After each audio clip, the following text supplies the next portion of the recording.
제가 좀 자리를 이쪽으로 옮겨서 이렇게 하겠습니다.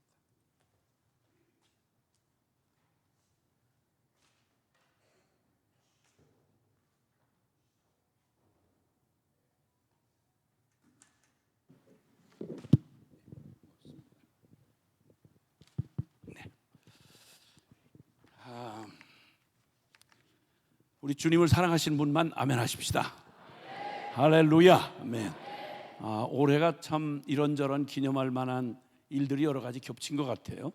요 근자에 얼마 기간 동안 또 어떤 연회에 이 장로님들 또 이렇게 함께 모이는 연회 장로님들 모임에 가서 보았더니, 저는 감리교 성도는 아니라서 그러다 보니까 웨슬리 회심 기념이 285주년이 되고, 그리고 토마스 하디를 통해서 우리나라 역사에 큰 획을 그었던 원산 부흥이 120주년 되는 해라고 그러네요. 바로 지난 토요일 날에는 우리나라 뭐 역사에서도 그렇지만 여의도 광장이 지금처럼 안 있고 완전히 뚫려 있을 때 초유의 사건, 역사 이래로 하여튼 뭐 그게 무슨 콘서트든 뭐든 다 종교 행위부터 시작해서 예능까지 합쳐서 전 세계에서 100만을 넘는 초유의 그런 모임이 1973년 빌리그레암 목사를 통해서 여의도 광장에서 있었던 그 해로부터 지금 50주년이 됩니다. 그 빌리그레암 목사님은 이제 소천하셨고, 그 아들 프랭클린 그레함이 아버지와 아버지 뒤를 이어서 그 50주년을 기념하면서 서울 상암 월드컵 경기장에서 50주년 만에 그 영광스러웠던 그 장면, 10,000명의 성가대가 와 할렐루야 찬양을 높여드리는데 가슴 벅차더라고요. 저는 예수 믿은 지 얼마 안 돼가지고 그 빌리그레암 집회에 그 가슴 터지는 줄 알았습니다. 안모태로 교회 교자도 예수 예자도 모르던 망한 술집 아들 놈이 중간에 정말 깨지고 박살나서 예수님을 만나고, 천하에 무슨 이런 얘기가 다 있나, 교회라는 그 문화 자체도 모르던 제게 와 천지를 창조한 살아계신 하나님을 믿어? 그 하나님을 아버지라고 불러? 세상에 그 하나님이 세상을 이처럼 사랑하사 독생자를, 하나밖에 없는 아들을, 나 같은 인간 쓰레기 나 같은 인생 구원해 주시려고 세상에 하나님이시면서 사람이 되신 아들 예수를 십자가에 내 대신 잡아서 대신 죽이고 그 핏값으로 나를 구원해 줘? 아니 무슨 소설 얘기라도 이거 듣다가 이게 맨정신 같으면 이게 뇌가 터져나갈 얘기 아니겠습니까? 나 이런 얘기가 이 세상에 존재한다는 걸 생전 들어본 적이 없었습니다. 그러다 처음으로 정말 자학증에 시달리던 불쌍한 비참한 청년 시절에 주님 그 복음을 만나고 예수님 앞에 감격해서 그냥 살 수가 없더래. 그 충격이 얼마나 컸던지. 그러고 나서 얼마 안 있어서 여의도 광장에서, 그때 서울 시민 600만이었는데 그때 여의도 광장에 모인 사람이 매일 모인 사람이 100만 명입니다. 연인원 동원해서 약 400만 명이 거기 모였던 겁니다. 서울 시내버스가 전부 다 모든 노선이 여의도를 통과하도록 배려를 받아가지고 인산인해라는 말 들어보셨어요? 사람 바다, 사람 산. 와 가슴 터지는 줄 알았습니다. 그때 그 빌리그레암 목사님의 그 쩌렁쩌렁한 메시지가 너무도 단순 명확하고, 예수 믿는 게 도대체 뭔지, 기독교가 도대체 뭘 가지고 기독교인지, 이게 염불하는 것도 아니고 정신통일도 아니고 소원 성취 비는 그런 우상 따위가 아니라 온 세계 역사를 BC와 AD로 바꿔놓은, 예수님이 이 땅에 오신 지 지금 2023년 됐지 않습니까?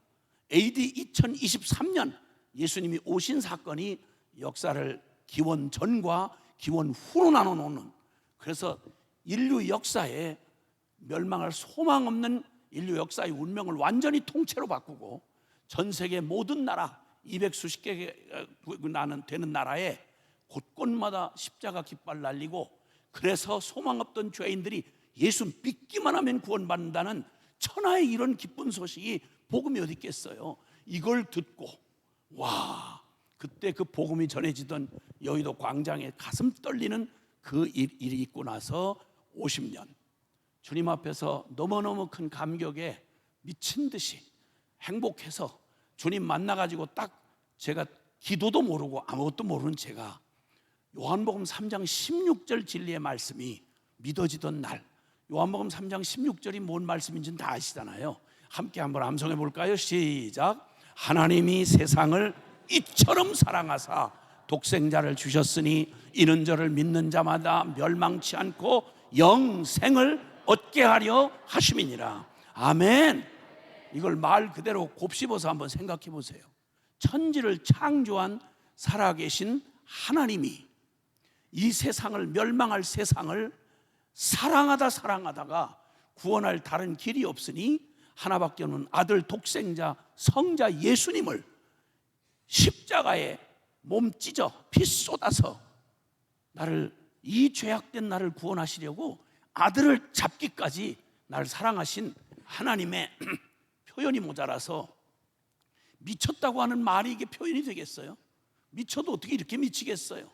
쓸만한 인간이 아니라 완전히 쓰레기 잡탕 같은 지옥의 천어도 아깝지 않을 죄인 놈들을 사랑하다 미쳐서 하나밖에 없는 예수를 내 대신 십자가에 죽였다. 그리고 그분이 죽음의 사망 권세를 깨뜨리고 사흘 만에 부활하셔서 그를 믿는 모든 인생 안에 예수와 함께 옛 죄의 종로로 타던 나의 끔찍한 비극적인 인생, 예수와 함께 십자가에 못 박혔고 이제는 내가 사는 것 아니요 나를 내 이름표 달고 내가 되어 죽었다가 부활하신 예수의 부활을 믿는 자마다 그 부활한 새 생명을 우리 안에 주셔서 나 죽고 예수 사는 이 기적 같은 생명을 우리에게 주셨다. 이게 성경 전체의 복음이고 이게 기쁜 소식이다 이 말입니다. 이걸 듣고 어떻게 맨정신에 그냥 그리고 아무 일도 없이 사는 일이 가능하겠습니까? 난 너무 큰 충격이었습니다. 그래서 주님 앞에 이 사실이 믿어지던 순간 하나님 앞에 제가 기도도 할 줄 모르는 제가 주님하고 약속을 했습니다. 하나님, 만약에 나를 며칠 더 이 땅에 살게 하실지 모르겠는데 사는 날 동안 저한테 아무것도 주지 마세요. 아무것도. 제가 불행했던 건 저는 망한 술집 아들입니다. 잘 나가던 아버지가 고급 요정집을 하면서 그리고 고관 대작들 드나드는 그 유명한 사람들 손님으로 접대하면서 돈 잘 버시던 성공하신 분이었습니다. 술에, 여자에, 돈에, 그리고 쾌락에 그냥 이빠이 땡겨서 사시다가 그게 만족이 안 됐는지, 무슨 망한 일도 아닌데 뭐가 그게 만족이 안 되나 봐요. 성공한 우리 아버지가 그 잘 빠진 탤런트 뺨치는 기생 누나들, 제가 누나라고 불렀던 기생 누나들만 여러 명 있었습니다. 저희 집에 드나드는 손님들은 보통 막걸리 한잔 할까 이렇게 오는 분들이 아니고요. 보통 거기에 아주 비밀한 공간에 거기 들어오면 그 딸 같은 접대부들을 통해서 아주 고급스러운, 아주 사치스러운 섬김을 받으면서 마음껏 그저 이 마음에 있는 죄악을 마음껏 뿜어내던 그 어르신들은 그 당시에, 지금 말고요, 오해 없으시길 바라요. 지금 말고 국회의원 나리, 시장 나리, 검사 나리, 판사 나리, 이런 나리나리 개나리들이 많이 드나들었습니다. 수십 년 전 얘기입니다. 수십 년 전. 지금은 그런 사람 없을 거예요. 대한민국이 어딘데 그런 국회의원이 어디 가서 술집 가서 딸 같은 계집아이들 끼고 성추행하면서 그따위 사는 놈이 대한민국 국회의원, 그런 인간이 어디 대한민국 국회의원, 그런 국회의원 없을 거예요. 없을걸? 없겠지 뭐. 그런 고급 술집 하면서 잘 나가시던 아버지였습니다. 돈이면 행복하고 잘 빠진 여자면 행복할 줄 알았는데 아버지, 저 중학교 2학년 때 원인은 알 수 없는데 이상하게 삶의 회의를 느끼기 시작했는지 몇 년 전부터 삶을 자포자기 하듯이 재산을 어디다 탕진해버렸는지 모르겠어요. 가족들한테 한 푼도 안 남기고 알거지를 만들어 놓고 저 벽제 화장터에서 저 중학교 2학년 때 그렇게 원 없이 육체를 마음껏 향유하고 사시던 아버지가 무슨 까닭이었는지 모르겠는데 삶을 거의 자포자기 하듯이 하고 비참한 모습으로 집안 최초로 지금은 화장이 일반화되어 있지만 그때는 저주받았다고 생각했습니다. 집안의 장손인데 비참하게 벽제 화장터에 철침대에 누워서 불에 타서 나오시는데, 와, 인생이 뭔지 도대체 내가 왜 사는지 아무것도 준비가 안 된 채가 아버지의 비참한 죽음을 그 재하고 뼈 몇 개 허옇게 드러난 그거를 빻아서 봉지에다 받는데, 상주라고 제가 받았는데요, 그 느낌을 어떻게 전달할 수 있을까요? 이게 인생이야? 이게 사람이야? 여러분, 여기 계시는 그 누구라도, 직분이 누구든 아니면 여러분이 어떤 위치에 있든 상관없이요, 여러분 생각이 어떻든 꿈이 어떻든 비전이 어떻든 죄송하고 미안한데 정확하게 한 가지, 예수님이 오시지 않는 한 우리 생전에 여러분 반드시 돌아가셔야 되고, 돌아가셔야 돼요. 계속 안 돌아가시고 살아계시면 안 돼요. 돌아가셔야 돼요. 성경 히브리서 9장 27절에 사람이 한 번 죽는 건 하나님이 정한 법이요, 그 후에는 심판이 있으리라고 말했습니다. 누구도 예외 없습니다, 여러분. 그리고 죄송한데, 그리고 화장터에서 뼈 한 점 이렇게 갈면, 요즘에는 전동으로 돼 있어서요, 옛날에는 뼈를 빻습니다. 쇠절구에다가. 우리 아버지 때만 해도 꺾어서. 지금은 윙 하고 돌리면 몇 분 안 걸려가지고 약봉지에 딱 한 봉지 이렇게 담깁니다. 유골함이라고 하면 몇십만 원짜리부터 몇백만 원짜리까지 있어요. 거기 비싼 유골함에다 넣으면 그게 위로가 됩니까? 왜 살죠? 뭔 짓을 하고 있는 거죠 지금? 그래도 그렇게 외모 꾸미는데 신경 쓰시겠습니까? 아니, 꾸미지 말라는 말 아닙니다. 서로 무서우니까 꾸미세요. 웬 인생의 헛폼을 그렇게 잡습니까? 이거 외면하고 계속 인생이 어떠니 비전이 어떠니 이런 얘기, 진짜 공허한 얘기 아닙니까? 소망 없어서 그렇게 절망적이었던 제 삶에 아버지 죽음과 함께 저희를 알거지를 만들어서 주민등록이 없는 뒷골목에다 내팽개치고 부담 없이 돌아가셨어요. 우리 아버지가 술집 사장답게 참 인생 훌훌 털고 가시더라고요. 죽지 못한 저희 가족들은 남아서 그때 당시만 해도 여러분 대한민국에 주민등록이 필요 없이 사는 사람들이 있다는 거 잘 모르실 거예요. 그 뒷골목에서 살인, 마약, 음란, 폭력, 술, 이게 매일의 일과입니다. 이 속에서 죽어지지 않는 목숨을, 제 가장 민감한 청소년기를 거기서 보내. 저는 청소년기가 없습니다. 만약 그걸 뚫어내고 내가 성공했다면 우리 아버지처럼 술집 사장 될 거 아니에요. 그리고 술집 사장 돼서 천에 하나 만에 하나 성공했다면 저 벽체 화장터에서 우리 아버지 꼴 날 거 아니겠어요? 이걸 왜 살지? 난 도대체 어디서 온 거야? 나는 누구야? 그리고 나는 어디로 가는 거지? 저 죽음 뒤에는 뭐가 기다릴까? 돌이켜 생각해 보니까 아버지가 저를 무척 사랑하고 아껴주셨는데도 불구하고 내 인생에 가장 중요한 이 질문을 하는 법을 가르쳐 주질 않았어요. 그냥 태어나서 그저 생존 경쟁하면서 그저 학다구니 써가면서 어떻게 남보다 조금 한 숟갈 더 먹나, 어떻게 하면 좀 더 꾸미고 사나, 어떻게 하면 그 어차피 죽을 놈의 인생 살면서 그저 이 땅에서 생존하는 것 외에는 가르쳐 준 게 없어요. 가장 중요한 걸. 지금도 아찔한 건요, 몸뚱이로 고생한 건 가시크 두드려 맞고 그냥 가르침 맞고 이런 거는 그냥 지나고 나면 잊어요. 그냥 육신으로 당한 건. 근데 제가 지금도 그때 시절을 생각하면 아뜩하고 가슴이 아려요. 내가 그때 만약 교회만 알았더라면, 은혜를 받든 못 받든 하나님이 살아계시다는 말만 들었더라면, 그분이 나를 실패한 인생이 아니라 사랑해서 살 길, 구원받을 길을 주었다는 요한복음 3장 16절만 내가 알고 있었더라면 난 그렇게 비참하게 살지 않았을 거예요. 자학증에 시달리던 어느 날, 자살도 성공을 못하고 비참하게 자학증에 시달리던 어느 날, 저를 포기할 수 없는 하나님이 이제 생각해 보니까 저를 기가 막힌 사건에 연루가 돼가지고 억지로 예배당인 날을 생전 처음으로 누구에게 끌려서 저 뒷자리에 가장 초라한 이방인으로 앉아 있다가 제 발로 주일날마다 나오지 않으면 안 되는 사건에 제가 휘말렸어요. 아야 깜빵 갈래? 아니면 네 발로 자진 출석할래? 그러니까 아무래도 깜빵보다는 나을 것 같더라고. 그래서 깜빵 대신 오게 된 게 예배당이었고, 예배당에서 계속 반복해서 듣는 이 사람들이 부르는 노래, 그 이상한 노래, 찬송가였습니다. 생전 처음 들어보니까 내 영혼이 은총 입어 중한죄 짐 벗고 보니 슬픔 많은 이 세상도 천국으로 화하도다. 나 같은 죄인 살리신 주 은혜 놀라와 잃었던 생명 찾았고 광명을 얻었네. 난 술집에서 기생누나들이 부르는 유행가나 배웠지 찬송가를 생전 처음 들어봤어요.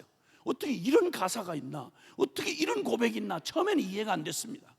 그러던 어느 날 교회에서 매일 반복해서 하는 메시지의 핵심이 요한복음 3장 16절 이 얘기를 이 교회 사람들은 멀쩡하게 앉아가지고 이 사람들은 매주 똑같이 그걸 어떤 때는 똑같은 내용을 가지고 어떤 때는 노래를 붙여가지고 찬송가로 부르고 어떤 사람은 기도하면서도 매냥 그 소리야. 머리털보다도 더 많던 내 죄를 용서해 주시고 우리 주님이 피 흘려.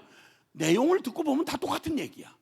강단에서 설교한다는 분도 뭐 그냥 말만 이렇지 그냥 내용은 소재는 딱 하나를 가지고 이걸 가지고 그냥 국 끓여 먹고 삶아 먹고 튀겨 먹고 볶아 먹고 그냥 소재가 너무 단순해.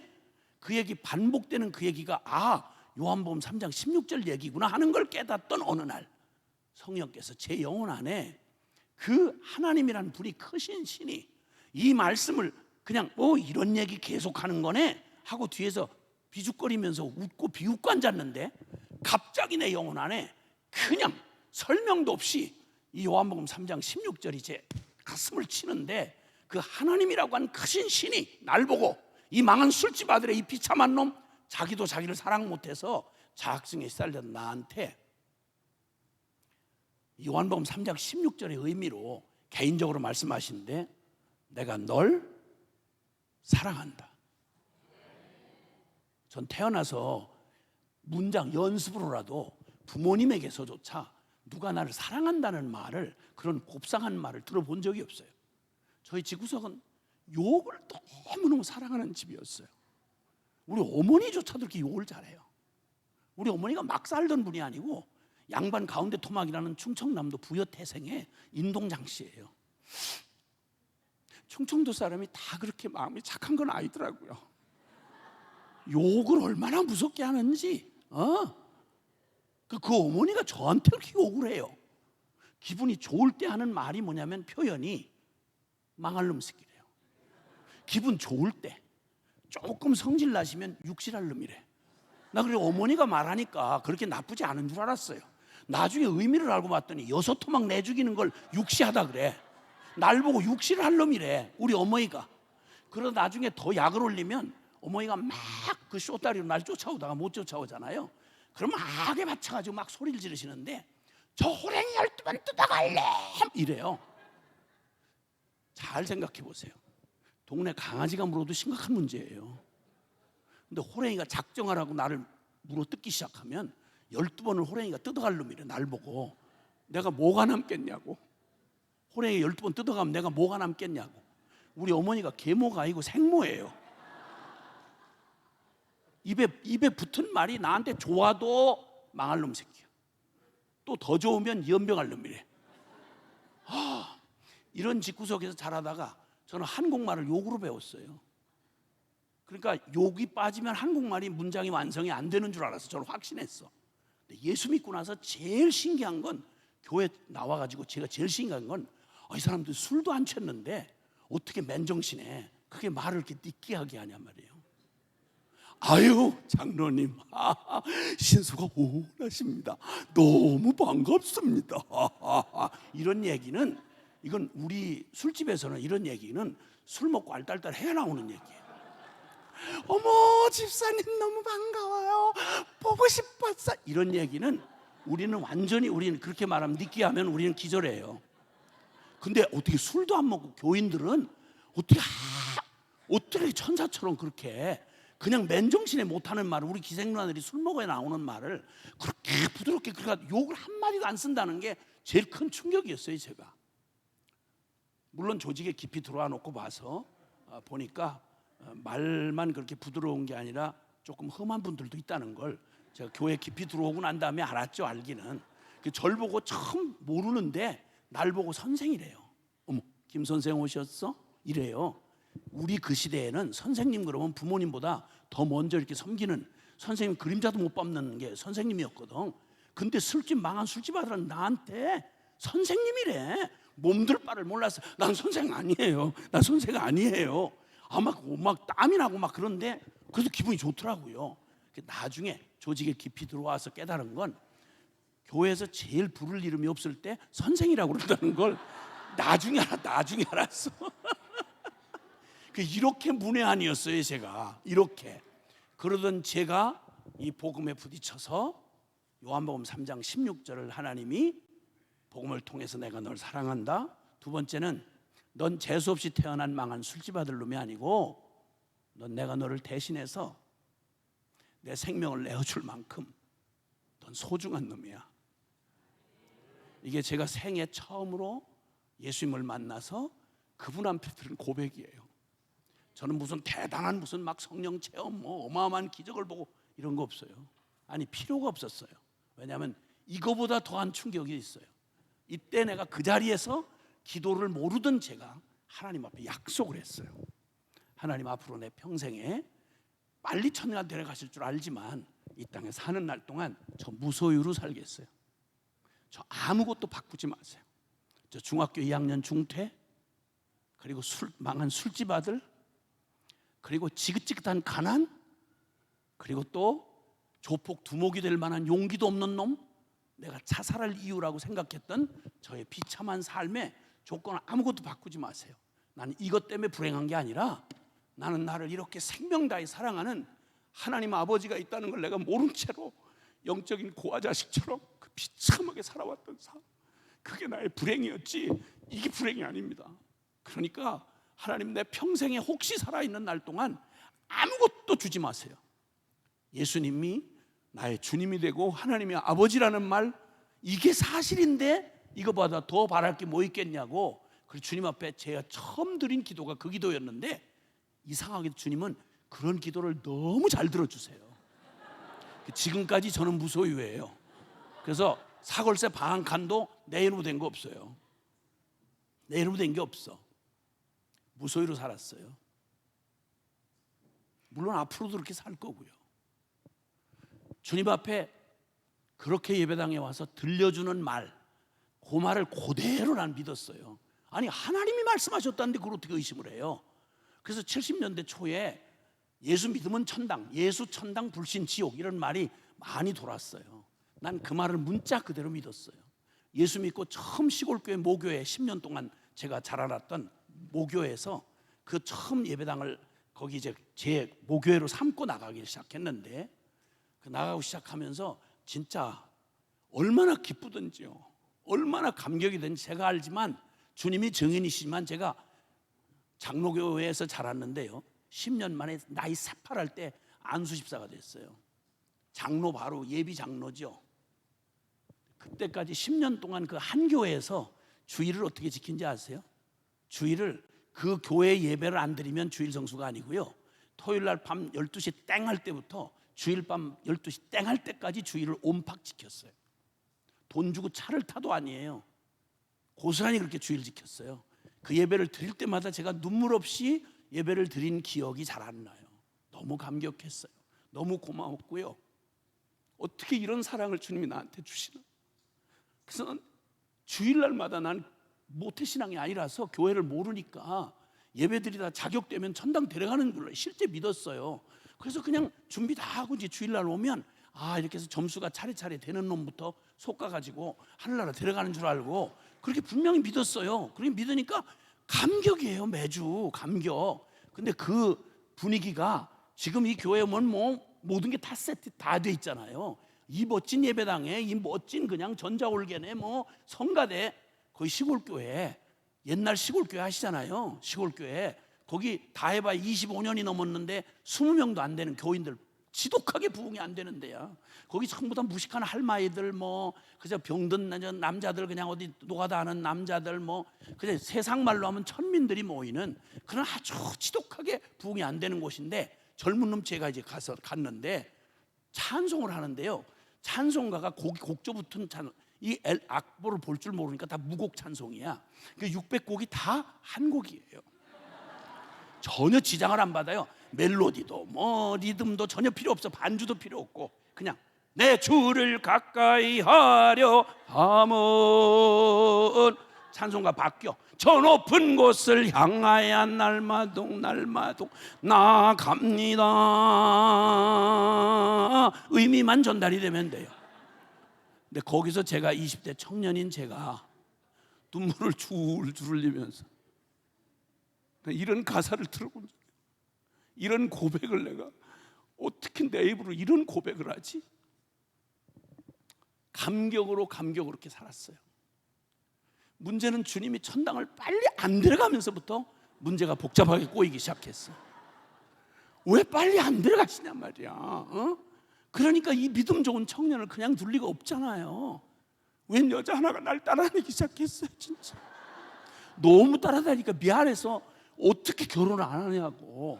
천당 갈 때는 가더라도. 그래서 결혼을 했죠. 했더니 애를 또 차례차례 주시네.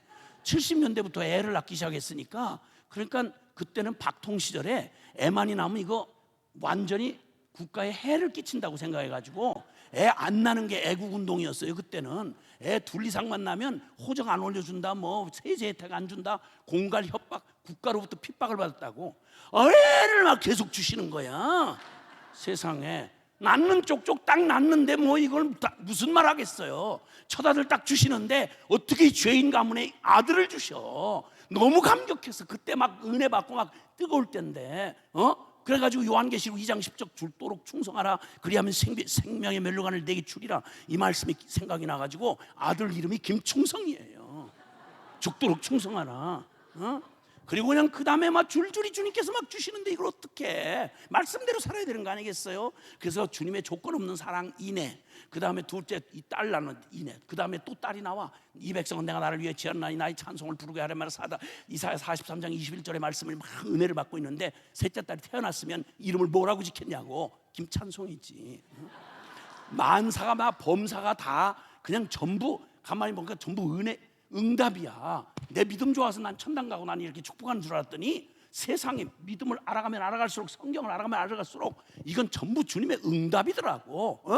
그냥 당연한 줄 알았는데 당연한 것 하나도 없이 이건 하나님의 모든 것이 은혜였어. 야, 그 은혜가 막 임하는데 넷째 딸이 태어난 거예요. 약간의 망설임은 있었지만 어떻게 그 좋은 고백을 비켜가냐고. 김응답, 우리 딸 이름이에요. 그리고 주님이 이 천국 복음이 모든 민족에 증언되게 온 세상의 전파들이 그제 끝이 오리라. 마태복음 24장 14절 말씀, 선교에 대해서 선교가 완성이 돼야 그렇게 기다리는 주님이 재림하신다는 거예요. 여러분 재림 믿으세요? 그럼 주님 오늘 밤 오셔도 괜찮겠어요? 이제 막 결혼해야 되는데, 지금 오시면 안 되는데, 그래도 시집은 가보고 가야지. 이런 따님들 있나? 주님 오셔야 돼요. 아멘. 근데 나이 많이 드신 권사님, 장로님도 주님이 금방 오시면 큰일 날 것처럼 살더라고요. 요즘에 주여 맛집만 찾아다니고 예수님 만날 준비 전혀 안 하고 사시는 장로님들 보면 난 희한해요. 저 양반이 어떻게 다 장로님이 됐나? 천당은 농담인가? 지옥 갈 운명 저거 걱정도 안 되나? 이런 생각이 들어요. 죄송해요. 제 과거를 얘기하는 이유는 제가 지금 말하고자 하는 성경에 있는 이 진리, 기독교가 이걸 믿는다고 말하는, 기독교가 중연부라는 데가 아니고 정신통이라는 데가 아니면 이걸 믿는다고 말하면 그 믿음 그대로 사는 사람의 반응이 어때야 되는지, 나 같은 놈은 누가 준비시킨 게 아니고 이게 실제로 믿어져서 뒤집어져 가지고 그리고 믿어서 여기까지 왔는데, 나는 모든 분들이 예배당에 앉아 있길래 모두가 다 그렇게 똑같이 이 엄청난 충격적인 얘기. 아니 십자가만 생각해 보라고. 난 넥타이를 메고 다니는 게 넥타이 저도 한동안 메고 다녔는데 그냥 못 하겠어요. 그래서 그냥 넥타이 대신 십자가 메고 다니는 게 훨씬 그래도 성경적 아니겠어요? 십자가가 넥타이가 십자가로 보이세요? 그건 아니죠. 우리 민족이 원래 넥타이 매는 민족이 아니에요. 저도 십자가 이걸 잊지 말자. 하도 그냥 무슨 농담처럼 취급을 하니까. 하도 교회 다닌 사람이 다른 건 어쩌면 그렇게 잘하는데 십자가는 몰라. 아무런 의미가 없어. 그리고 여기 여러분 다 명품 요즘에 다 걸치고 다니시잖아. 그냥 그 명품 다니면서 뭐 그냥 거기 광고료 받으세요? 명품 구두에다가 백에다가 티셔츠에다가 잠바에다가 전부 뭐 노울스 페이스 뭐 좀 비싼 뭐 이런 명품 브랜드 이거 다 광고하고 다니시면서 광고비 받으시냐고 회사한테. 안 받으시잖아. 그럼 어차피 말로도 전도를 못 하는데 안 그러면 가슴팍에다 새기고 다니면 싫어도 딴 사람이 볼 거 아니에요. 이렇게라도 전도를 하도록 여기다 새기고 다녀. 그래 티셔츠만 입은 지 10수년이 돼요 지금. 그때 어떤 방송국 사장이 저를 만나가지고 하는 말이, 아이고 그 난닝구만 입고 다니시는 분 이러더라고. 나 무식하기 짝이 없더라고. 방송국 사장님도 무식해요. 무식해. 보기만 하면 눈길을 외면할 수 없도록. 아니 평생에 자랑하다가 외칠 복음이 이 복음이고, 이 소망에 천국 소망에 주님과 함께 웨슬레의 고백처럼 평생에 웨슬레 선생님 가장 영광스러운 일이 뭡니까? 그랬더니 다른 영광이 아니네. 내가 사랑하는 주님과 함께 동행했다는 것보다 더 영광이 어디 있겠나.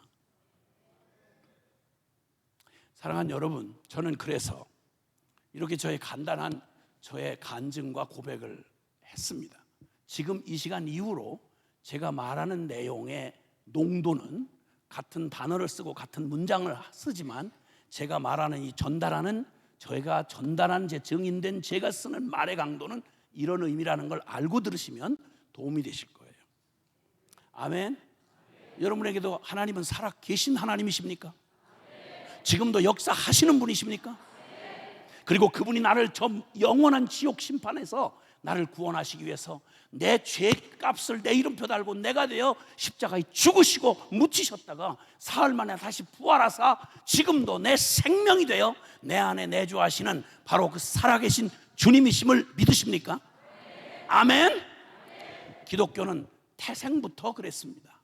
그 복음 때문에 기독교는 여기 서 있고, 그리고 그 기독교가 이게 사실이면, 이게 만약 이 복음이 농담이 아니고 죽은 신학 이론이 아니라 이게 사실이라면 반드시 살아계신 주님을 만나고 그리고 아무 일도 없었다, 그런 일은 있을 수가 없습니다. 여러분, 어떻게 이 놀라운 주님을 나의 주님으로, 그것도 잠깐 만나고 악수하고 헤어진 것도 아니고 그분과 운명을 같이 해서 그분과 함께 죽고 그분과 함께 다시 살았다는 게 기독교 복음의 핵심인데, 이걸 믿고 이걸 고백하고 이것 때문에 세워진 게 교회며, 교회는 다른 어떤 상징보다 가장 끔찍한 십자가를 교회의 심볼로 삼습니다. 왜요? 기독교에 자랑할 게 얼마나 많습니까? 역사 내내 어떤 종교를 다 그러다 모아도 기독교가 자랑할 만한 수많은 것들 중에 성공, 능력, 부, 세계적인 예술, 어떤 것도 여러분 기독교를 능가할 게 없어요. 근데 왜 하필이면 가장 끔찍한 십자가를 기독교의 심볼로 삼습니까? 왜 갈라디아서 6장 14절에 복음의 정말 사도 중 사도였던 바울은, 그러나 내게는 그리스도 예수의 십자가 외에는 결코 자랑할 것이 없다. 여러분에게도 십자가는 그런 의미이십니까? 십자가 빼면 기독교는 무슨 의미입니까? 십자가 없는 기독교 말이 됩니까 이거? 말이 안 됩니다 여러분. 말이 안 됩니다. 저는 그 이후로 복음이 반드시, 복음의 능력이 지금 우리의 삶에, 한 개인의 삶에, 한 공동체에, 한 사회에, 한 역사에 복음이 의미 있게, 유의미하게 만약 부딪혀지고 믿어졌다면 반드시 복음에 걸맞는 변화가 일어나지 않을 수가 없다. 동의하십니까? 이거 여러분이 동의하든 안 하든 진리입니다. 고린도 후서 5장 17절 유명한 구절에 그런즉 누구든지 그리스도 안에 있으면 그리스도 안에 있으면, 제대로 예수님을 만났으면, 제대로 십자가의 복음을 믿는 분이라면 그냥 이름만 권사 장로 집사가 아니라 정말 예수 그리스도의 십자가의 복음을 제대로 믿은 사람이라면 누구든지 전 세계 누구든지 새로운 피조물이라. 이전 것은 지나갔으니 보라 새 것이 되었도다. 할렐루야. 이런 변화를 말하는 것입니다. 그럼 여러분은 예수님 만나고 어떤 변화가 여러분의 생애 가운데 있으셨습니까? 이번에 모임은 그냥 모임이 아니고요, 그냥 의례적인 모임이 아니고, 이번 모임은 말 그대로, 말로 하면 지방의 모임이지만 다른 게 아니라 심령부흥회입니다. 병원에 가시면 육체를 고치기 위해서 종합검진을 하고 거기에 걸맞는 진료를 받을 수 있잖아요. 근데 천하 어디에서도 우리 사람이라고 하는 존재가 짐승하고 다른 가장 두드러진 특징이 하나 있다면, 짐승하고는 섞일래 섞일 수가 없어요. 인간은 모든 만유 중에 하나님께서 독특하게 모든 피조물은 다 각기의 형상을 따라 지었어요. 돼지는 돼지의 형상, 그리고 식물은 식물의 형상, 모든 별과 별의 형상이 영광이 다 다르다 이렇게 말씀하셨잖아요. 그런데 사람만큼은요 절대 사람 스스로 형상이 없어요. 주님이 창조하실 때 사람을 하나님의 형상으로 지었다고 말합니다. 그러므로 하나님의 형상이라는 말의 가장 중요한 특징 중에 하나는 하나님이 영이세요. 우리 이렇게 물질적인 이런 존재가 아니시고 영이시란 말이에요. 영이신 하나님을 쏙 빼다 닮았으니까 우리가 바로 영적 존재인 거예요. 짐승과 사람 사이를 구분하는 가장 뚜렷한 차이가 뭐냐면 우리가 영적 존재예요. 짐승은 아무리 뛰어나고 IQ가 높아도요, 고릴라 침팬치가 종교적인 행위, 영적인 행위 한다는 보고 들어보신 적 있어요? 없어요. 제가 많이는 아닌데 100여 개, 6개 대륙에 한 70여 개 나라 돌아다니면서 사역을 하고 있는데, 순회 선교사로 이런저런 문명권에 아무리 가봐도요, 천하 없이 뭐라고 말해도 짐승이 사람 비슷한 흉내 낸다고 뭐 이건 유인원이다, 뭐 우리 원숭이가 우리 조상님이다, 별 정신 사나운 소리 하지만 죽었다 깨나도 여러분 사람하고 원숭이하고 같을 수가 없어요. 그 차이가 바로 뭐냐면 영적 존재예요.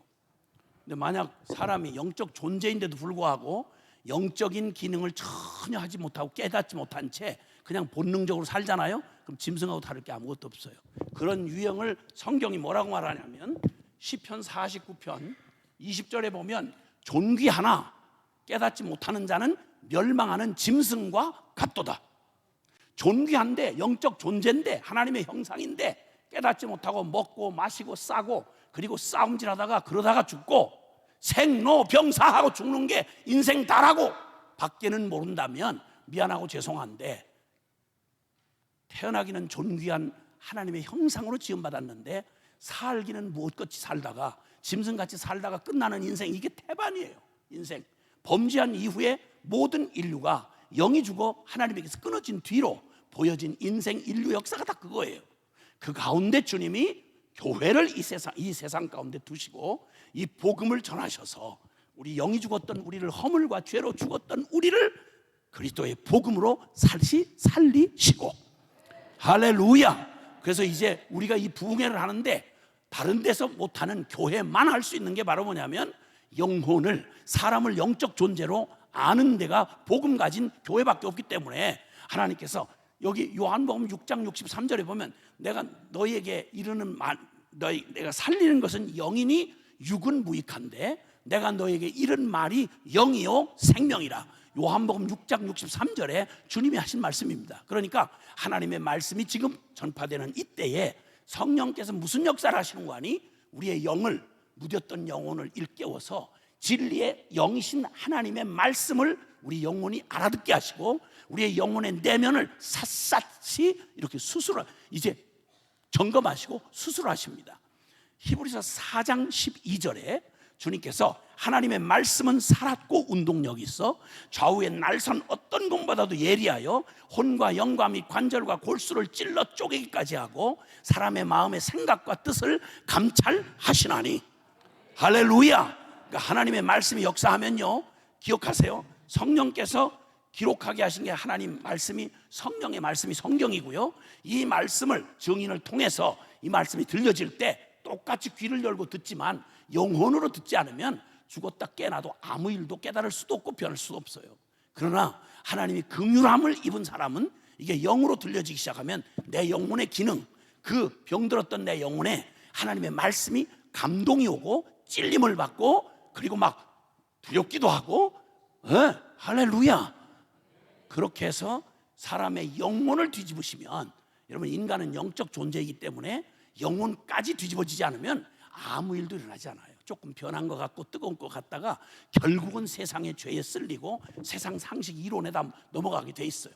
거듭나지 못한 채로 목회를 하는 분, 거듭나지 못한 채로 장로가 되시고, 거듭남이 뭔지도 도저히 모른 채로 권사님이 되시고 집사님이 되시고, 그리고 열심히 최선을 다해 사는데, 여러분 웨슬레 회심 285주년을 기념하는 감리교는 참 특별한 은혜를 입은 것 같아요. 다른 교단이 다 그렇게 안 해요. 잘 아시지만 웨슬레라고 하는 사람 목사의 아들로, 그리고 대학 때 젊은 날에 대학 때 그 타락한 대학 문화 속에서 호리클럽을 만들어 거룩한 모임을 만들어 가지고, 그냥 그때 메도디스트라는 규격주의자라는 그런 별명이 붙었다고 그러잖아요. 열심히 살아보려고. 그리고 목사가 돼서 선교사 사명까지 가지고 뜨거운 열정을 가지고 미주, 북미주, 지금의 미국 땅 거기에 갔다가 사역으로는 실패를 하고 비참하게 깨어진 마음으로 고국에 돌아와서 너무너무 어려운 마음에 실패자의 마음으로 그렇게 방황하고 있을 때 자기 최선으로, 인간 웨슬레의 최선으로 애를 써보지만 그런 복음의 능력이 나타나질 않아. 그랬다가 그 지쳤던 그의 심령이 별 기대감 없이 그냥 우리 꼭 집회에 오는 우리의 모습처럼 별 기대감 없이 그냥 올드스게이트 가에 있었던 성경 클럽 모임에서 다른 것도 아니고 의인은 믿음으로 말미암아 살리라는 로마서 1장 17절의 그 말씀, 로마서 서문을, 로마서 주석 서문을 누군가 읽어주고 있는데, 의인은 믿음으로 말미암아 살리라. 우리의 행위나 우리의 열심이나 자격으로 구원받는 게 아니라 하나님의 전적인 은혜를 오직 믿음으로 구원받는다. 너무도 당연한 교리인데 완전한 나의 실패를 경험한 그 깨어진 심령이 주님의 그 로마서 주석 서문을 듣다가 성령께서, 늘 듣던 말인데 성령께서 그의 영혼 안에 역사를 하시는 바람에 그게 실제로 믿어지는 순간 회심의 경험을 하게 됐다고 그러잖아요. 한 개인에게 일어난 회심이 무슨 대단한 일일까 싶은데 잘 아시나요? 전 세계의 감리교가 요한 웨슬레 없이 가능하지 않잖아요. 오늘 이 밤에 모든 사람이 함께 은혜를 받으면 좋겠지만 오늘 이 밤 단 한 분에게라도 만약 요한 웨슬레에게 역사하셨던 성령 하나님이 천하의 누구도 못 바꾸는, 우리 부모도 못 바꾸고 천하 없는 강사와도 안 바뀌는 그 고래심줄 같은 죄인들의 심령 안에 늘 들었던, 평생 들어도 아무 일도 없었던 너무도 단순한 이 복음이 오늘 성령께서 우리의 영혼을 그냥 강탈을 해버리시면, 이 중에 한 사람만 만약에 요한 웨슬레처럼 뒤집어지면 가장 어린 젊은이에서부터 시작해서 가장 병들고 유약한 노인에 이르기까지 나이 80의 모세는 하나님을 호렙산에 다시 만나고 역사를 뒤집어 놓는 하나님의 역사에 쓰임받았습니다. 영원한 하나님 앞에 나이를 자꾸 얘기한다는 거 얼마나 부끄러운 얘기인지 아시죠? 나이 몇 살이나 먹었다고 나이 하고 있냐 말이야. 영원하신 하나님 앞에서 말이 안 되는 얘기 아니겠어요? 나이 85세 때 젊은 놈들이 겁에 질려가지고 약속의 땅 헤브론을 그 앞에서 질질 매고 있을 때 가장 나이 먹었던 나이 85세의 갈렙이, 하나님은 변하지 않는데 45년 전 여호수아야 당신이 증인이지만 하나님 앞에서 다 두려워 떨 때 우리가 다른 결론도 아니고 하나님이 그렇게 하신다는데 우리는 믿고 순종하면 우리 밥 아니냐, 이렇게 말했던 그날의 그 믿음. 왜냐하면 믿음이 나에게 있는 게 아니라 내가 믿는 바로 그분에게 있기 때문에, 하나님은 45년 전의 하나님이나 지금의 하나님이나 똑같은 하나님이니까 그 산지를 내게 주소서, 내 늙은 내가 앞장서 가겠노라고 85세의 갈렙이 역사의 돌파구를 뚫어내는 이런 일들 충분히 오늘 이 밤에 일어날 수 있는 것입니다. 여러분. 안 된다, 지금은 어렵다, 코로나 이후에 한국 교회 뭐 더 이상 힘들다, 모든 이 세대가 차이가 나서 안 된다, 누가 그런 말 합니까? 하나님은 살아 계십니다. 2000년 역사 속에 복음은 어디서나 저항을 받았고 복음을 전하기 좋았던 시대는 어디도 없습니다. 화려했던 지난 전후 70년 동안 한국 교회는 넋을 잃어버린 거예요. 너무 겉보기에 그냥 예배당 멋있게 짓고 교단 커지고 그냥 교회 안에서 생색낼 일들이 너무 많아지니까 정신줄 놓고 하나님은 없는 기가 막힌 영적 위기가 온 건 고난 때문에, 어려움 때문에 온 게 아니라 배불러서 그런 겁니다. 위기라고 할 게 아무것도 없습니다. 북한 땅은 지금 3대 4대째 예수 믿으면 정치범 수용소 가요. 역사의 가장 끔찍한 생지옥을 살면서도 놀라운 건 지금 그 속에 우리가 거기 안타까워서 기도한다고 그러는데 죄송한데요, 그분들이 남한 교회 위해서 기도해 줘요. 너무 불쌍해서. 먹고 살기에 조금 기름지게 앉았다고 영혼은 푹 썩어 주저앉은 채로 영적인 중풍병자가 되어서 세상 없는 일에 해답이 다 있는데 기도하면 사는데 기도를 못하는 거예요. 기도를. 교회가 이쯤 위기에 닥쳤는데 코로나 3년에 10,000개 교회가 문을 닫았답니다. 들어보셨어요? 교회가 무슨 교회인데 세좀 못 내서 문 닫는 거야? 건물 문 닫는 거야? 닫을 수 있죠. 근데 예배당 세문 내서 문 닫았다고 교회가 없어지는 교회예요? 누가 그렇게 가르쳐줬나요? 어떤 배부른 교계 지도자가 있다고 소리 했나요? 이거? 이 사기꾼 같은? 교회가 주님의 교회인데, 몸된 주님의 교회인데 예배당 세좀 못 내서 문 닫았다고 예배당이 없어지는 예배당입니까? 나라 대통령 하나 껍적거리고 뭐 예배 드리지 마십시오. 전후 70년에 기가 막힌 일을 지난 정권 때 겪었죠. 뭔 겁에 질려서 귀때기 한번 맞은 적이 없는데 겁에 질려가지고 지금 아주 나가자 빠진 채로, 이 방송 듣고 계시는 분들 혹시 있으면 이 방송 송출되는지 모르겠는데 잘 들으십시오. 예수님 안 만나십니까? 안 만날래요? 그냥 천당 안 가고 그냥 대강 그저 무늬만 이렇게 흉내내다가 이렇게 복음을 취급하고 주님 만나서 천당 갈 염치는 있겠습니까? 나오세요. 이제 제가 전국을 다니면서 이거 이대로 하면 안 되겠다, 무슨 일에 이러고 앉아있나 싶어서 예수 교회를 회복하자고 외치고 지금 다니고 있습니다. 교회가 뭔지 좀 제발 좀 이제는 알라고, 제발 정신 차리고 알라고. 예배당이 교회는 아니잖아요. 예배 드리는 거룩한 처소일 수는 있겠지만 교회는 바로 저와 여러분 아닙니까? 예수를 그냥 동의하는 정도가 아니라 살아계신 주님과 함께 그 동행하는 이 믿음을 가지고 살아가는, 우리는 다른 무슨 종교가 아니라 정신통이라는 죽은 신학적 개념이 아니라 종교 따위가 아니라 기독교는 생명입니다. 여러분, 고린도전서 4장 19절 이하에 내가 너에게 가서 너희 말을 알아볼 것이 아니요 능력을 알아보노니 하나님의 나라는 말에 있지 아니하고 능력에 있음이라. 아멘.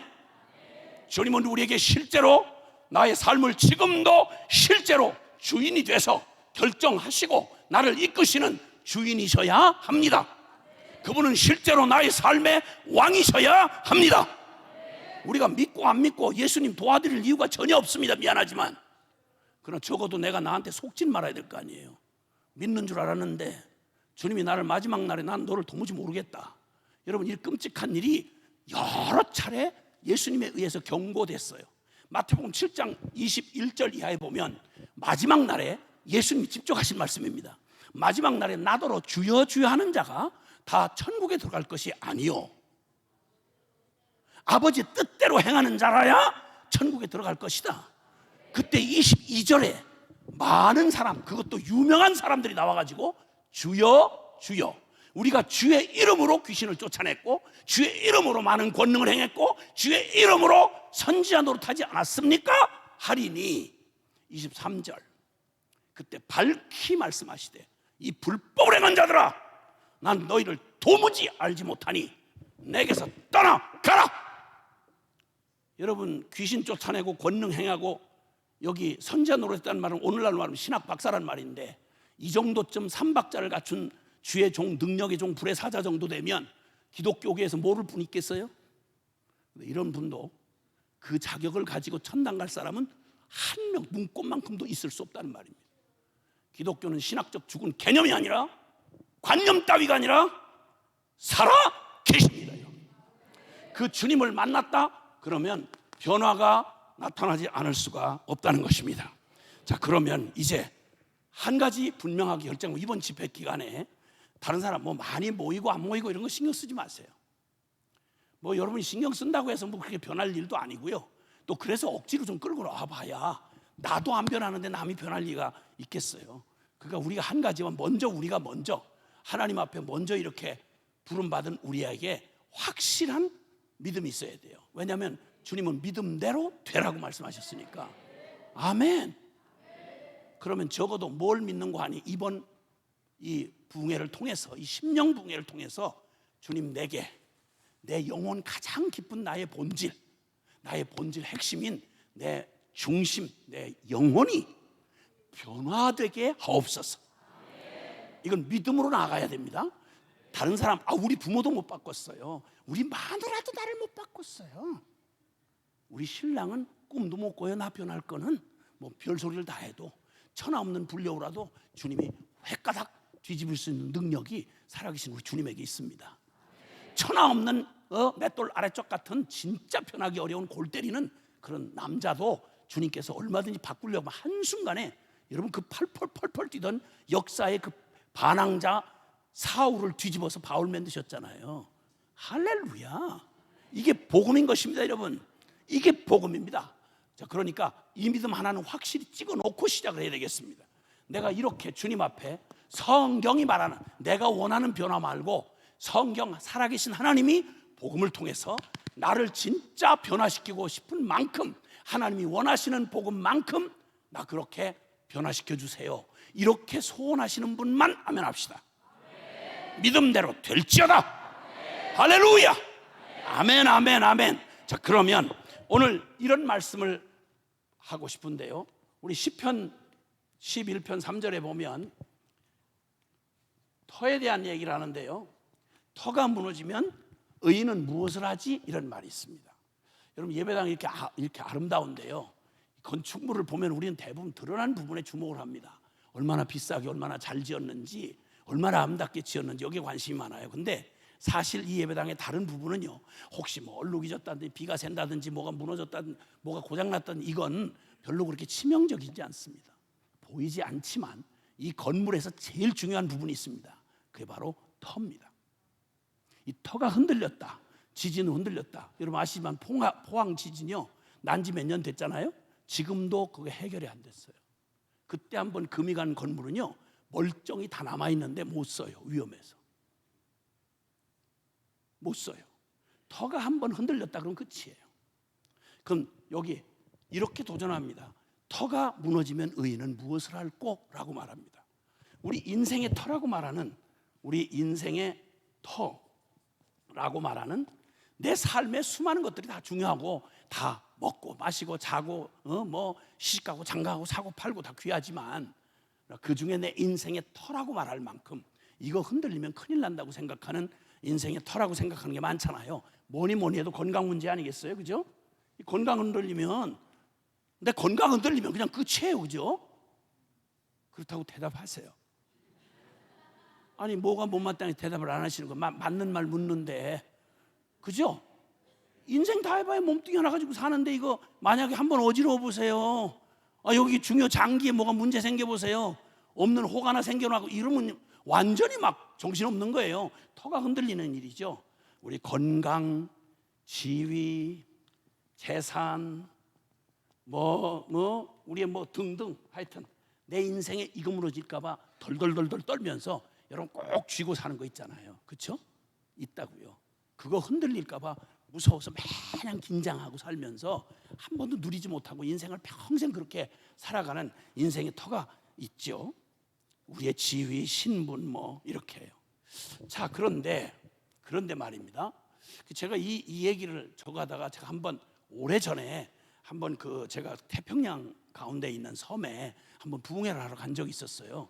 부흥회를 갔는데 거기 이제 부흥회가 끝나고 나서 저를 그래도 그 먼 거리를 왔으니까 하루 정도는 그 섬 다 해봐야 몇 시간 안 되니까 한번 돌아보자고 해서 목사님이 저를 이렇게 안내를 해서 돌려 하는데, 그러면서 자기가 몇 년 전에 경험했던 끔찍한 경험을 하나 들려주는데 그게 바로 지진이었습니다. 지진.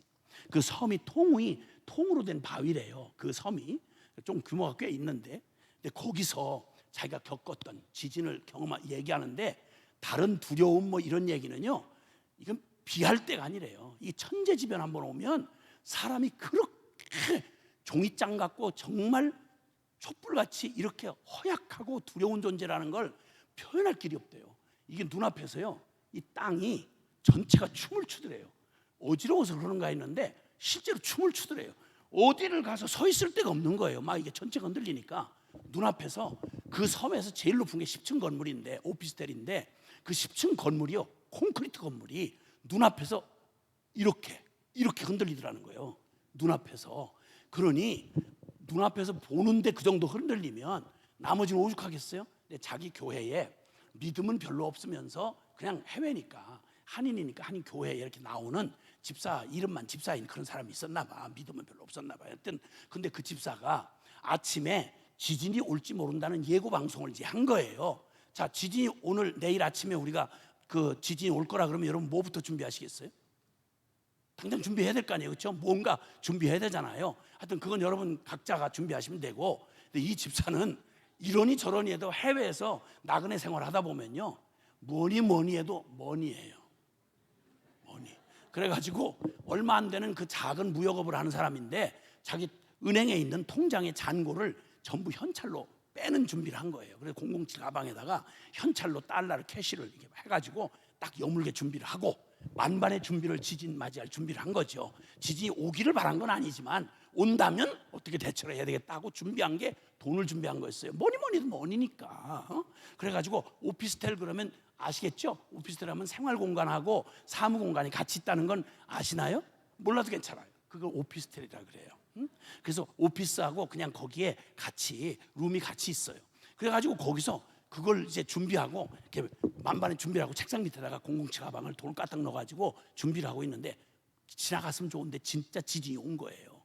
밖에서 목사님이 본 게 이 정도였으면, 진폭이 이 정도면, 이걸 생각해보세요. 이 건물 공간이 이게 만약에 10도만 기울어진다고 우린 전부 저기다 처박혀서 죽어요. 성가대는 얼른 빠져나와야 돼요.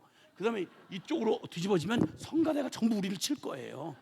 큰일 나는 거예요. 근데 이게 계속 이렇게 흔들리는 거예요. 그러니까 잔뜩 준비를 하고 있었는데 이게 막 와르르 막 책상부터 시작해서 막 이러니까, 그냥 멀쩡한 정신이 있으면 이것저것 사리분별을 하는데, 사람 이 지성이라는 게요, 사람들이 예수 잘 못 믿는 사람들이 하는 말이 자기는 너무 이지적이기 때문에, 지성적이기 때문에 잘 믿어지지 않는다, 이런 주접을 떠는 인간들이 많이 있잖아요.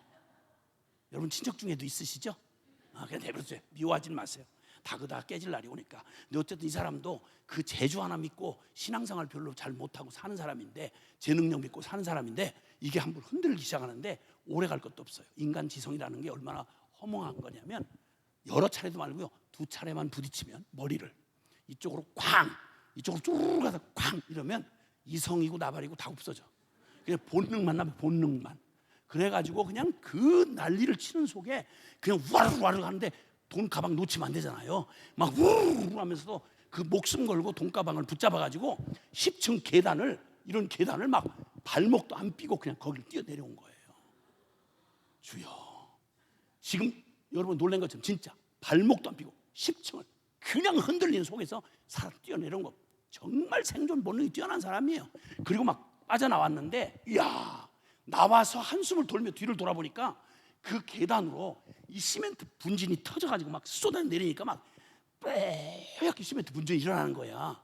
야, 그걸 보면서 자기 가슴을 쓸어내면서, 이야, 진짜 나는 정말 대단한 놈이다. 나는 저 속에서 자기가 안 죽고 살아났다는 게 스스로도 감동이 돼가지고 눈물이 한 방울 이렇게 찔끔 나오는데, 근데 그때 그 빽한 그 먼지 속에서 뭐가 어린어른하는데 뭔가 살아있는 존재 하나가 거기서 나오는 것 같은 거예요. 빽을 뒤집어 쓰고 막 이러고 킥킥거리고 나오는데, 처음에는 몰랐어요. 뒤집어 쓰니까. 그럼 막 이걸 털어내고 막 숨을 쉬려고 막 털어내고 거기 연기를 빠져서 이렇게 가까이 오는데 딱 보니까 어디서 많이 본 얼굴이야. 제가 힌트를 드렸잖아요. 오피스텔이라고. 오피스텔은 사무실만 있는 게 아니라 룸도 같이 있다고 그랬잖아요. 거기에 마누라가 같이 있었던 거예요. 머리만 안 부딪혔더라면 이성적으로 생각하면 아무리 돈이 급하지만 나중에 후일을 생각해서라도 돈가방하고 한 손에는 마누라 손을 붙들고 나왔어야 될 거 아니에요 이게. 근데 이게 뭐 어떡하겠어요. 이게 부딪히고 나니까 이성이고 나발이고 그냥 본능만 남으니까 본능 속에서는 여자가 없었어. 본능으로까지 여자를 사랑하진 않았어. 그래가지고 돈가방만 가지고 튀어나왔는데 그 여자가 죽지 않고 살아나온 거예요. 죽었으면 문제가 없지. 그래서 죽지 않고 살아나오는 순간 그 뒤늦게 깨달은 거예요.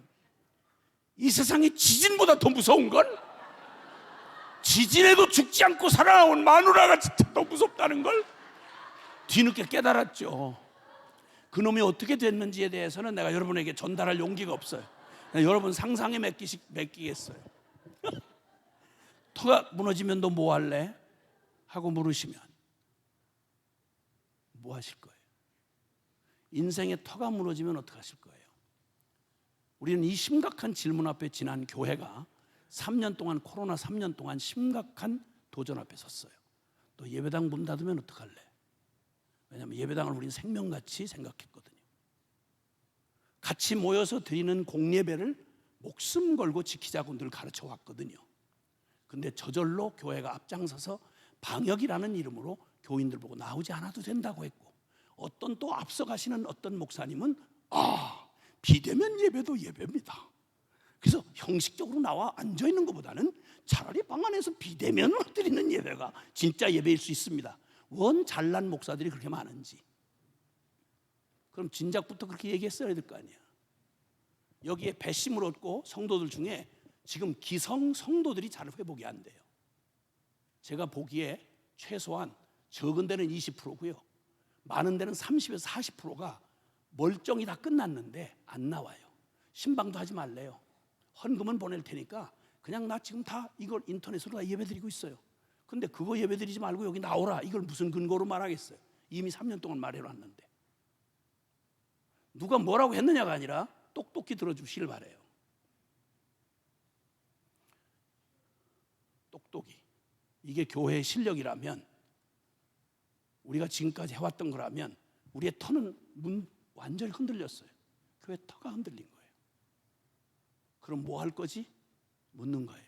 이럴 때 우리는 지금이야말로 이 위기가 기회가 될 수 있는 건 그동안 너무 주변에 너무 호화롭고 흐드러져서 넋을 팔고 우리가 잃어버렸던 게 있어요. 그게 뭐냐면 핵심 내지는 본질입니다. 핵심과 본질을 잃어버린 거예요. 위기 때 항상 우리가 먼저 정신을 차려야 될 건 아까 그 사람에게 얘기했던 것처럼 그 사람은 자기 삶의 돈이 최고의 가치였어요. 마누라보다. 신앙생활을 한다고 말하면서 지금 저와 여러분에게 진짜 우리의 신앙의 본질은 뭘까요? 응? 뭘까요? 고민 한번 안 해보셨잖아요. 그 예배당 나가주고 예배 드려주는 것만도 대단히 칭찬받았잖아요. 뭐 봉사 좀 합네 그러면 완전히 천당에 뭐 안 해도 될 봉사한 것처럼 그렇게 스스로 막 자만해가면서 그러고 그걸 신앙생활이네 했잖아요. 그럼 우리의 신앙의 본질은 뭘까요? 이 핵심과 본질이라는 이 도전을 받게 되는 게 정말 우리에게 이 위기가 가져다는 축복이에요. 무언가 브레이크가 딱 걸리면, 무언가 하던 일이 정상으로 되어지던 일이 딱 막아지면, 그러면 우리는 어떤 게 본질이고 비본질인지를 생각해야 되는 거예요. 가족이 위기를 딱 만나면 무엇을 깨달아야 되는 거 아니? 내 인생의 가장 심각한 지금 나는 뭘 얻고 무엇을 잃어버리고 있었는지를 깨달아야 되는 거예요. 그래서 성경은 말합니다. 잠언 4장 23절에 죄송하지만 한번 따라해 주시면 좋겠어요. 무릇 지킬 만한 것보다 더욱 내 마음을 지키라. 생명의 근원이 이에서 남이니라. 죄송합니다. 예.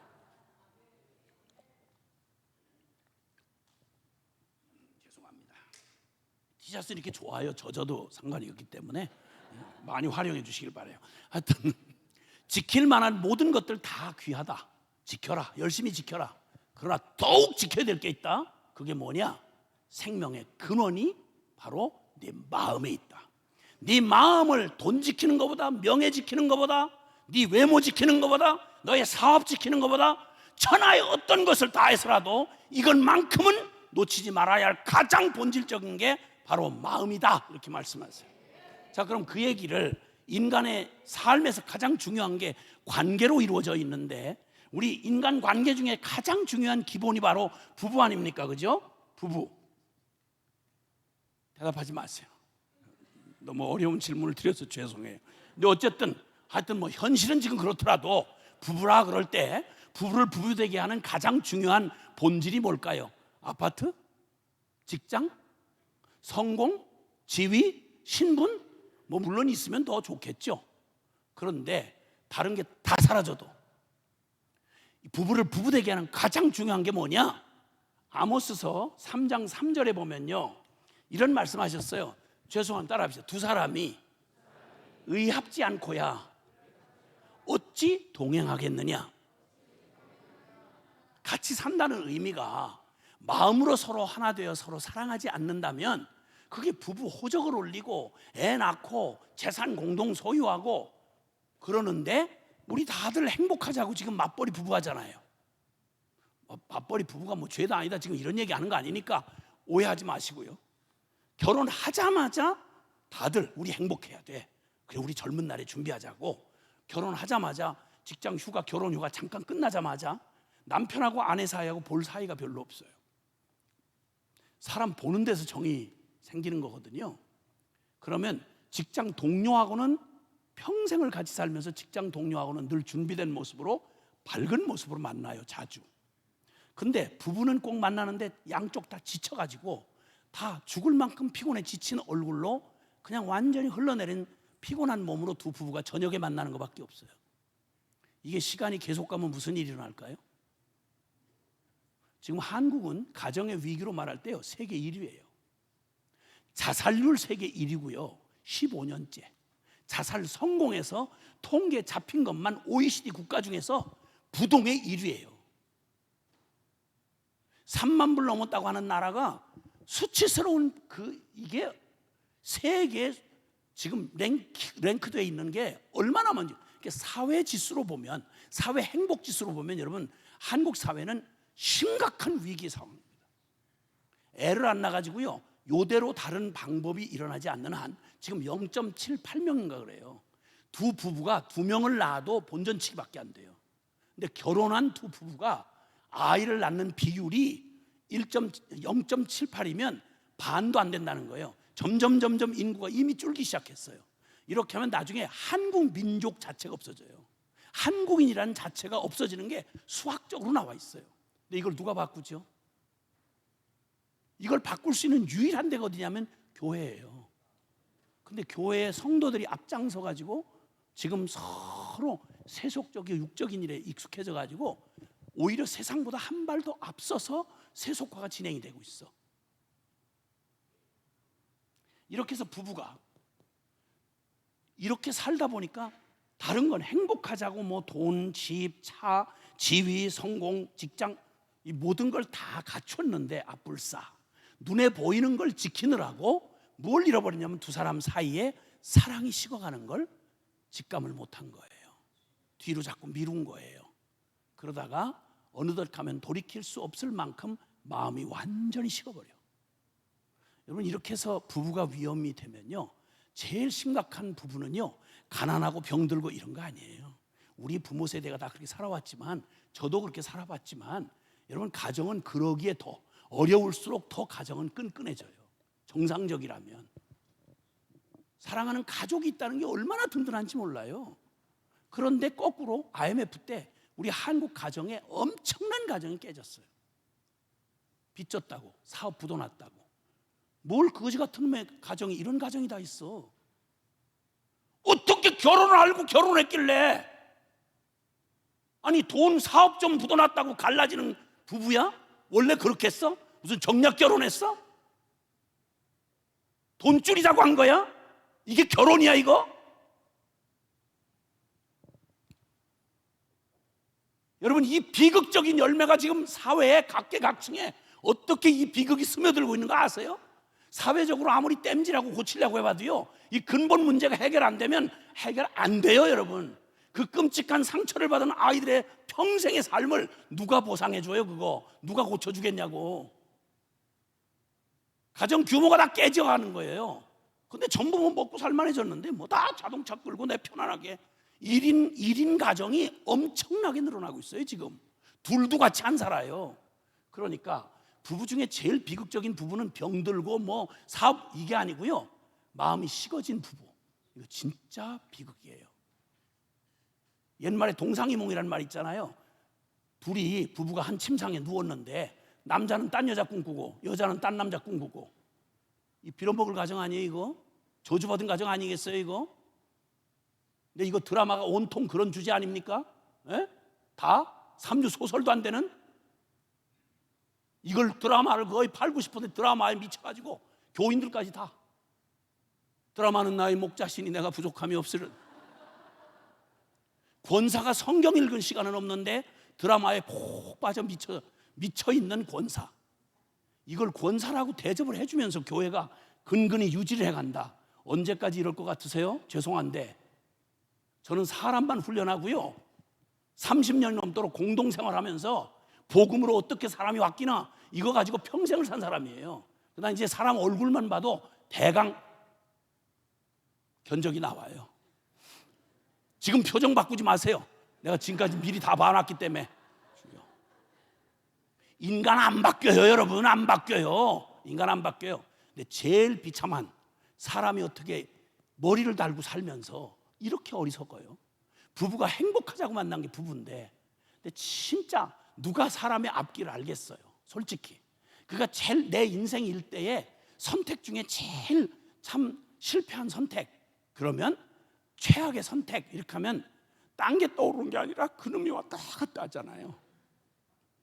이렇게 해서 잘못 만나가지고 부부가 돼서 어려움을 겪고 계시는 부부 여러분께 심심한 위로의 말씀을 드립니다. 그거 어떡하겠어요? 그냥 살아야지 뭐, 사는 날 동안. 뭐 남의 얘기하면 또 남의 집 얘기한다고 또 시비 잡더라고. 설교에 관심이 없고 제가 뭐 무슨 얘기하면 어쩌게 좀 말을 저렇게 험하게 하느냐는 거야. 왜 남의 얘기를 그렇게 프라이빗으로 그렇게 얘기하느냐는 거야. 그래서 남의 얘기를 못 하겠어요. 우리 집구석 얘기하는 수밖에. 주여. 그리고 희한한 건 부흥회에 자기들이 부흥회 때 변할 건 저가 변해야 되는데 이상한 사명감을 가진 죄인들이 많아요. 그래서 강사가 왔는데 뭐 강사가 좀 표현상 어떻게 하다가 좀 과격한 표현을 했다 그러면 주 걱정을 안 하고 강사 걱정을 해. 그리고 막 맞서 대적 기도를 하면서 주여 저 강사의 주둥이를 찢어주옵소서 이러고. 아니 지금 강사 주둥이 찢는 게 아니라 자기 심령을 찢어야 이게 심령 부흥회가 되는데 강사 걱정을 하는 거야. 강사 걱정을. 주여 주여. 어느 별 사명자가 다 있어 진짜. 나 사실 좀 신사적으로 하려고 칠판까지 준비해놓고 그랬는데 이 여러분 책임이에요. 여러분 책임. 강사가 이렇게 되는 건 강사 지 맘이 아니야. 그래서 여러분은 어떻게든지 그냥 졸다 가시지 않게 하려고 별 짓을 다 하는 거야.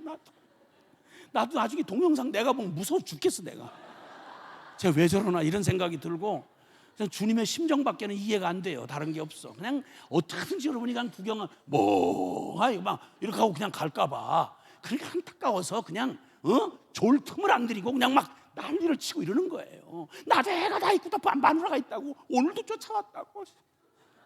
나도 좀 우아하게 하고 싶은 마음이 왜 없겠어요. 주여. 그래 제발 좀 내가 빨리 끝낼 수 있도록 여러분이 그냥 팍팍 따라와 주셔야, 그래야 이게 주님의 역사가 일어난단 말이에요. 아멘. 아멘.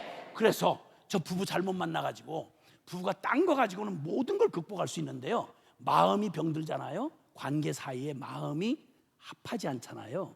진짜 그 고통을 못 이겨요. 그래서 우울증이 걸리거나 아니면 심각하면 조울증에 자살 충동을 해요. 그래도 못 견디면 이혼을 해요. 그러니까 천하에 지킬 만한 것 중에 제일 중요한 게 뭐라고요? 마음이라고요. 마음 잃어버리면 다 잃어버린 거예요. 우리 부모님도, 우리 어머니 잠깐 말씀드렸지만 어떻게 골라서 만난 신랑이 가만히 그분의 신랑이니까 저한테는 아버지네. 그러니까 아버지를 잘못 만나가지고 난 우리 어머니가 마누라 여자 취급을 받는 걸 한 번도 본 적이 없어요. 어떻게 애를 낳는지 난 그게 신기해. 하여튼 뭐 그렇게 날마다 두드려 맞고 그냥 남편한테 그렇게 고생당하면서 너무너무 어렵게 사셨어요. 그러니까 뭐 마음으로 뭐 신랑이다 뭐 부부다 이런 생각 못하고 사신 것 같아. 근데 우리 집만 이런가 했더니 제가 복음을 가지고 영혼들을 복음으로 살린다고 쫓아다니다 보니까 사람이 다 멀쩡히 웃고 멀쩡하신 분들 같은데 조금만 깊이 들어가 보면 멀쩡한 집안이 없더라고요. 다 갈등이 있고 어려움이 많고, 그중에 특히나 한국 가정에 이 부부간의 관계는요, 이거 드러내놓고 말을 못하는 수치 문화가 많아서 몰라서 그렇지 멀쩡한 집안이 별로 많지 않더라고요. 그래서 너무너무 어려운 신랑을 만나서 고생 너무 많이 하시는 자매님들 그 안타까운 사연을 듣다 보니까 내가 위로를 하고 싶은 마음이 있더라고. 그런 자매님들이 혹시 여기 계시면 여러분에게 용기를 드리고 싶어요. 낙심하지 말고 용기를 가지세요. 그리고 조금만 기다리세요. 그럼 반드시 그놈이 죽는 날이 와요. 그러니까 너무 낙심하지 마세요. 그냥 자포자기하지 말고 용기를 가지세요. 용기를 가지세요. 응? 주여. 그랬더니 제가 이 얘기를 했더니 사람들이 설교를 어떻게 듣는지 아세요? 지가 듣고 싶은 것만 들어. 그 얘기는 내가 예로 한 거고 딴 얘기를 한 건데, 실제 얘기는 그 얘기는 온데간데 없고 너무 기쁜 소식이야. 그게 이걸 견딜 수가 없어요. 여러분, 전도가 어떻게 되는지 아세요?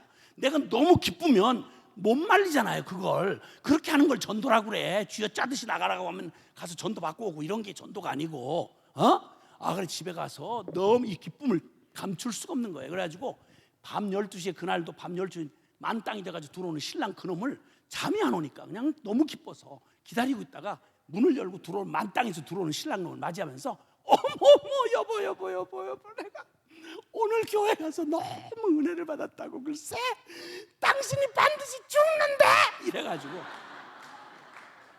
밤새도록 두드려 맞았다는 미확인 보도가 있어요. 난 책임 안 져. 그런 사람들한테 분명히 경고하는데 말귀 좀 알아들어요. 내가 그 신랑 얘기하자고 지금 이 얘기하는 거야? 주여. 그러니까 마음 잃어버리면 다 잃어버린 거다. 아멘. 그럼 부부 사람과의 관계도 그런데 신앙이라는 게 뭐냐? 신앙의 본질도 마찬가지예요. 신앙은 바로 하나님과의 관계를 말하거든요. 근데 하나님과의 관계를, 어떤 관계를 하나님이 원하셨냐면 호세아서 6장 6절에 이렇게 말씀해요. 나는 인애를 원하고 제사를 원치 아니하며 번제보다 하나님 아는 것을 원하노라.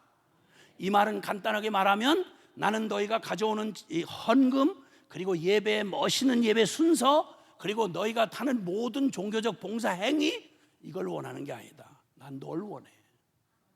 헌금이 아니라 널 원한다고. 예배 시간에 멋있게 목소리 갖춰서 마음에 하나도 없는 찬송가를 노래로 부르는 거 말고 너희가 마음 다한 인애를 내가 원한다. 왜냐하면 하나님이 죽은 신이 아니고 그분 살아계신 인격이거든요. 인격이신 하나님을 꼭 비인격처럼 투명인간 취급하고 하나님 없는 것처럼 온통 관심이 목사님 설교하는 목사님밖에 없고 마음 안 드는 장로님, 알력 중에 있는 권사님, 이거밖에 없는 예배당에 모여서 그냥 날마다 인간끼리 모였다 흩어졌다 시비 걸릴 일만 생기면 패거리 져가지고 당에서 쌈질을 하고 앉아있는, 이걸 교회라고 말하면서 우리는 지금까지 배부르게 살아왔단 말이요. 아무 마음에 감동도 없으면서 빨리 설교 끝내라고. 뭐야 이거. 예배 끝낸 다음에 쌈질할 생각하고 앉아있는, 이를 알고 앉아있는 사람들이 예배 모양은 갖추고 있는데 그걸 어떻게 주님이 예배를 받으시겠어요? 그걸 예배라고 어떻게 받겠냐고. 근데 이런 거 회개해 보셨어요? 난 교회에서, 문제난 교회에서 위층 아래층에서 사탄아 물러가라 10년 동안 대법원, 돈 많은 재산 많은 교회에서 10년 동안 대법원까지 끌고 가서 재판하고 싸우는, 그리고 뻔뻔스럽게 하나 감동이 없는, 말귀를 진짜 못 알아듣는 이 종교 껍데기, 이런 장로, 집사, 권사들이 앉아있는 그런 교회에 비명같이 저한테 부탁을 해서 도대체 이 사람들이 복음을 들을 수 있을까요? 이들이 신앙이라는 걸 회복할 수 있을까요? 너무너무 안타까운 분이 초청을 해서 저를 그런 곳에 가서 집회를 하러 갔었어요. 난 앞서 말했잖아요. 제가 어떻게 예수를 만난 사람인지. 그런 제가 보기에 어떻게 3대 4대 모태신앙으로 태어나서 예배당에 아주 그냥 예배당 국물이 뚝뚝 떨어질 만큼 예배당 이거 분위기를 너무 잘 알아. 교회 다 터줏대감들이야. 어떻게 이런 영적으로 전혀 개념 없이 어떻게 이런 걸 종교 생활을 이게 구분이 안 나가지고 이걸 어떻게 영적 생활이라고 하는 걸 그러다가 말 좀 기분 나쁜 얘기하면 이 뭐야 저거 저 강사 누가 불러왔어? 야 진짜 불쌍하고 정말 가련한 영혼들 너무너무 많아요 예배당에. 제가 40년 동안 이 복음 가지고 교파라고 생긴 데는 궁금할 데가 없어서 다녀봤거든요 지금까지. 전 다른 얘기 못해요. 뭐 별미 축복이었고 뭐 이렇게 살바도 목사님 잘 되지 이런 얘기는 내 평생에 내 영역도 아니고 내가 할 말도 아니고 세상에 이 복음의 핵심 전하지 않고 뭔 말하겠냐고. 십자가 이 부활의 이 복음 때문에 지옥 갈 물건 천당 가게 해주신 주님이 관념이 아니라 신학적 죽은 관념이 아니라 철학적 개념이 아니라 그분 살아 계시거든요. 그리고 곧바로 우리가 멀리도 아니고 얼마 안 있다가 그 주님 생생하게 만나야 돼요. 영원한 천국에서 영혼을 살 건지 영원한 지옥불에서 살 건지 그 운명이 코앞에 닥쳐오고 있는데 어떻게 이렇게 겁없는 이런 겁대가리 없는 이거 교인도 아니고 이거 뭐야 이거 도대체. 난 이런 일이 교회 안에 이렇게 많이 아무런 고민 없이 이렇게 진행되고 있다는 자체를 저는 이해를 아무리 100번 할래도 이게 안 돼. 이게 농담이야 이게. 그 영원한 운명을 어떻게 책임지려고 이러네 말이야. 어떻게. 이건 제 얘기가 아니에요. 성경에 관심 좀 가지고 읽어보세요. 내가 다 인용을 할 수 없어 그러는데 여러분 이 기가 막힌 주님의 소원이 깨끗이 거절당하는데 이사야서 29장 13절에 보면 말했잖아요. 마음이 본질이라고요. 근데 이사야서 29장 13절이면 구약 이사야 선지자 때 가장 종교적으로 왕성할 때예요. 우리가 지난 우리 70년대, 80년대, 90년대처럼. 근데 그때 주님이 뭐라고 말씀한지 아세요? 이 백성이 입으로는 나를 가까이 하고 입술로는 나를 존경하나 그러나 그 마음은 내게서 멀리 떠났나니 오직 사람의 계명으로 가르침을 받았을 뿐이라. 이게 이사야 시대에 그 타락한 유대 예루살렘 성전을 중심으로 주여주여하던 모태 신앙들 아브라함의 정통 자식들이 벌리는 기가 막힌 일이었어요. 더 끔찍한 얘기를 다 소개할 수가 없어요.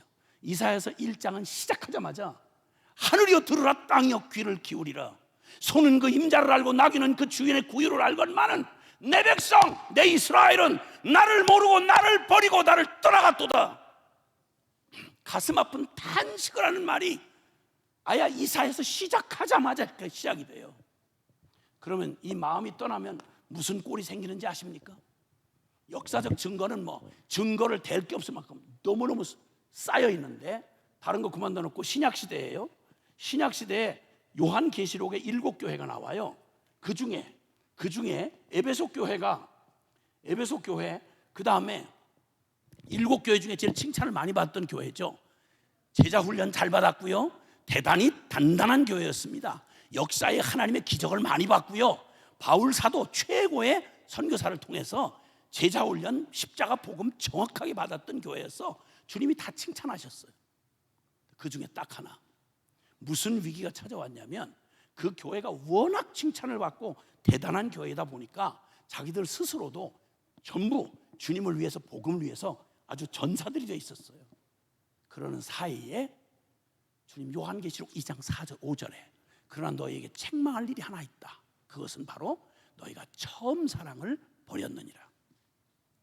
사랑하는 여러분, 교회가 여기까지 오도록 우리 천안 서지방에 있는 19개 교회라고 그러시던가요?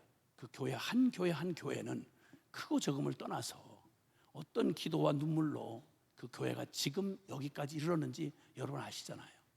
그 일을 시작할 때 그냥 놀기 삼아 시작한 건 아닐 거 아니에요. 처음 개척하던 순간에 주님 앞에 눈물로 서원하며 고백할 때 뭐라고 하셨나요?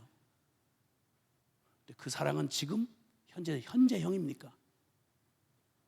장로님들 안수 받으실 때 나 같은 죄인을 어떻게 교회 장로로 세우시나 받을 수 없는 기가 막힌 은혜에 감격하며, 여러분 장로 되시던 날, 안수받던 날의 그 감격 없으셨다 몰라도 있다면 그때 그 첫사랑의 첫 마음 지금 있으세요? 평생의 예배당 휴지만 줍다가 그저 문지기로 살다가 죽어도 세상에 무슨 영광, 이런 영광이 있겠나. 눈물과 감격으로 드리던 주님 앞에 그 고백과 순전함, 찬송가를 부르다 가슴이 터져나갈 것 같아서 부를 수 없었던 제가 주님 앞에서 그 찬송가 제대로 사제를 부르기 어려운 거예요. 늘 감동이 돼서. 여러분은 언제 예배 시간이든 어떤 때든 찬송가를 부르다가 목이 매가지고 더 부를 수가 없어서 눈물 때문에 목이 매서 찬송가를 이어 부르지 못했던 그런 감동의 순간이 언제가 마지막이셨습니까?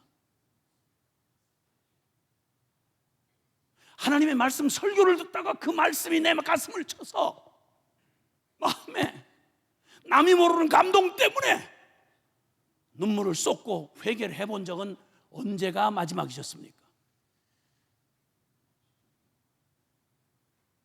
난 이렇게 뜨겁다던 한국교회가, 제가 보았던 그 충격적이었던 그 한국교회 열기가 서서히 식어가는 걸 저는 80년대 후반부터 이미 보기 시작했습니다.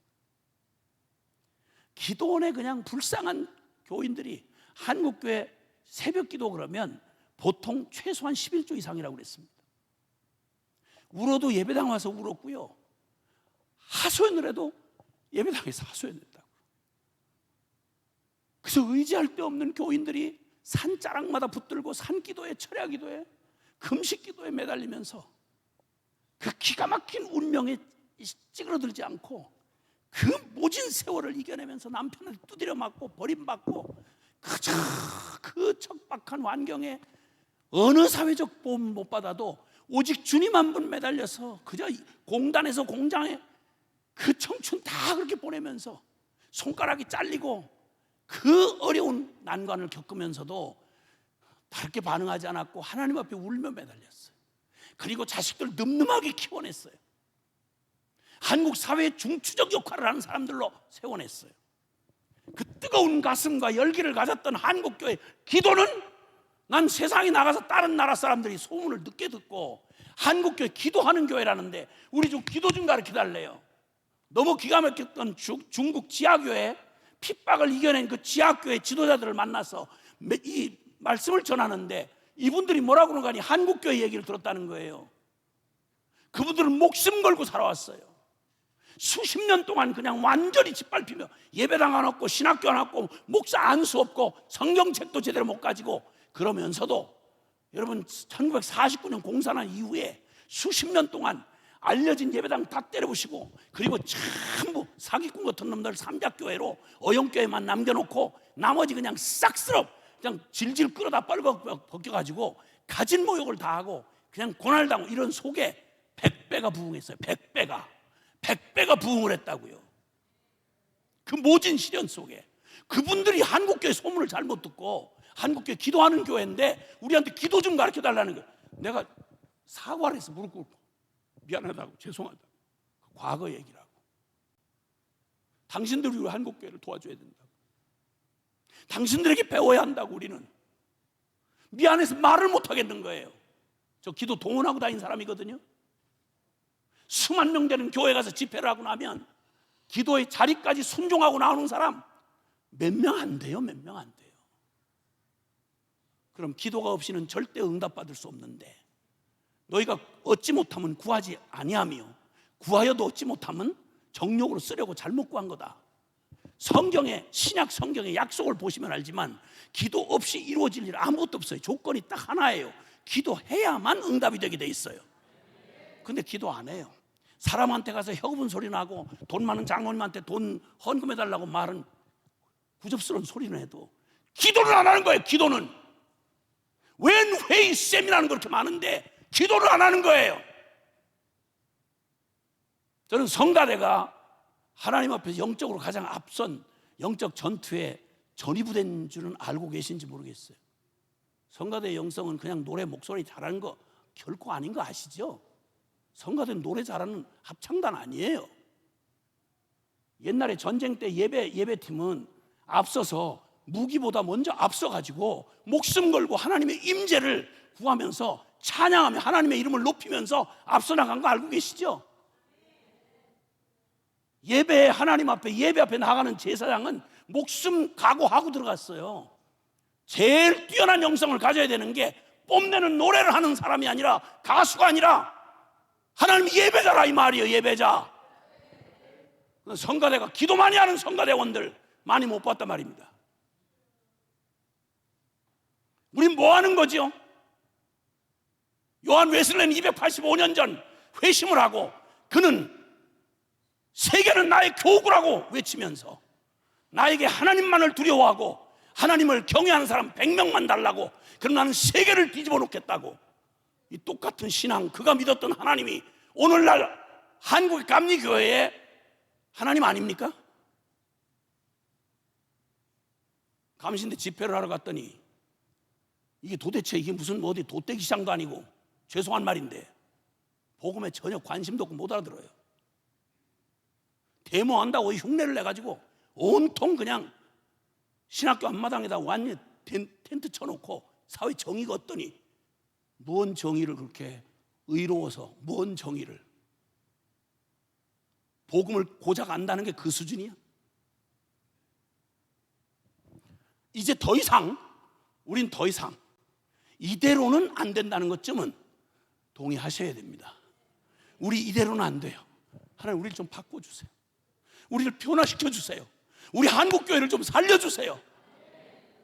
120년 전 토마스 하디를 통해서 그의 심령을 뒤집어 회개케 하시던 그 하나님의 거룩한 성령의 거룩한 바람이 왜 지금 역사 못합니까? 그때는 불가능하다고 낙심한 때였습니다.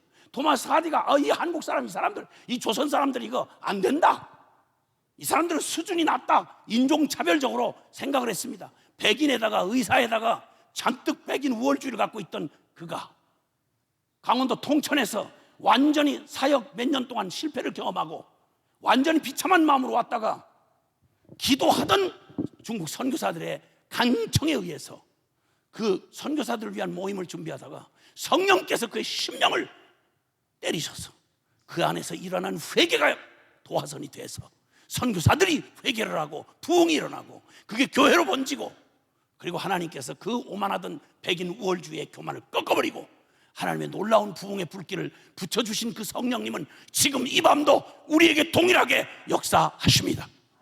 오 하나님, 이제 그냥 지방에 잠깐 의식적인 행사가 아니라 저도 잠깐 무슨 강사 노릇하고 가는 불쌍한 인생 되지 말게 하시고, 우리 모두가 다 살아계신 하나님 앞에서 주님 우리를 다시 한번 살려주세요. 우리를 다시 한번 살아계신 하나님을 만나게 해주세요. 웨슬레를 바꿔놓으신 그 하나님이 내가 고백하는 바로 그 주님이신데, 하디를 통해 부흥을 주신 그 하나님이 바로 지금 배심 후에 오늘 우리에게 동일한 하나님이신데, 할렐루야. 어떻게 뜨거운 헌신과 감동으로 주님을 사랑하며 섬겼는지를 여러분이 다 잘 아시잖아요. 우리 하나님 살아 계세요. 지금도 역사하세요, 여러분. 아멘이십니까? 주님께서 에베소 교회뿐만 아니라 첫사랑을 잃어버린 에베소 교회만 아니라 라오디게아 7번째 라오디게아 교회는 끔찍한데요, 거기는 부자라 부요하여 가난한 게 없다. 어쩌면 천한 도시 비슷한 것 같아요.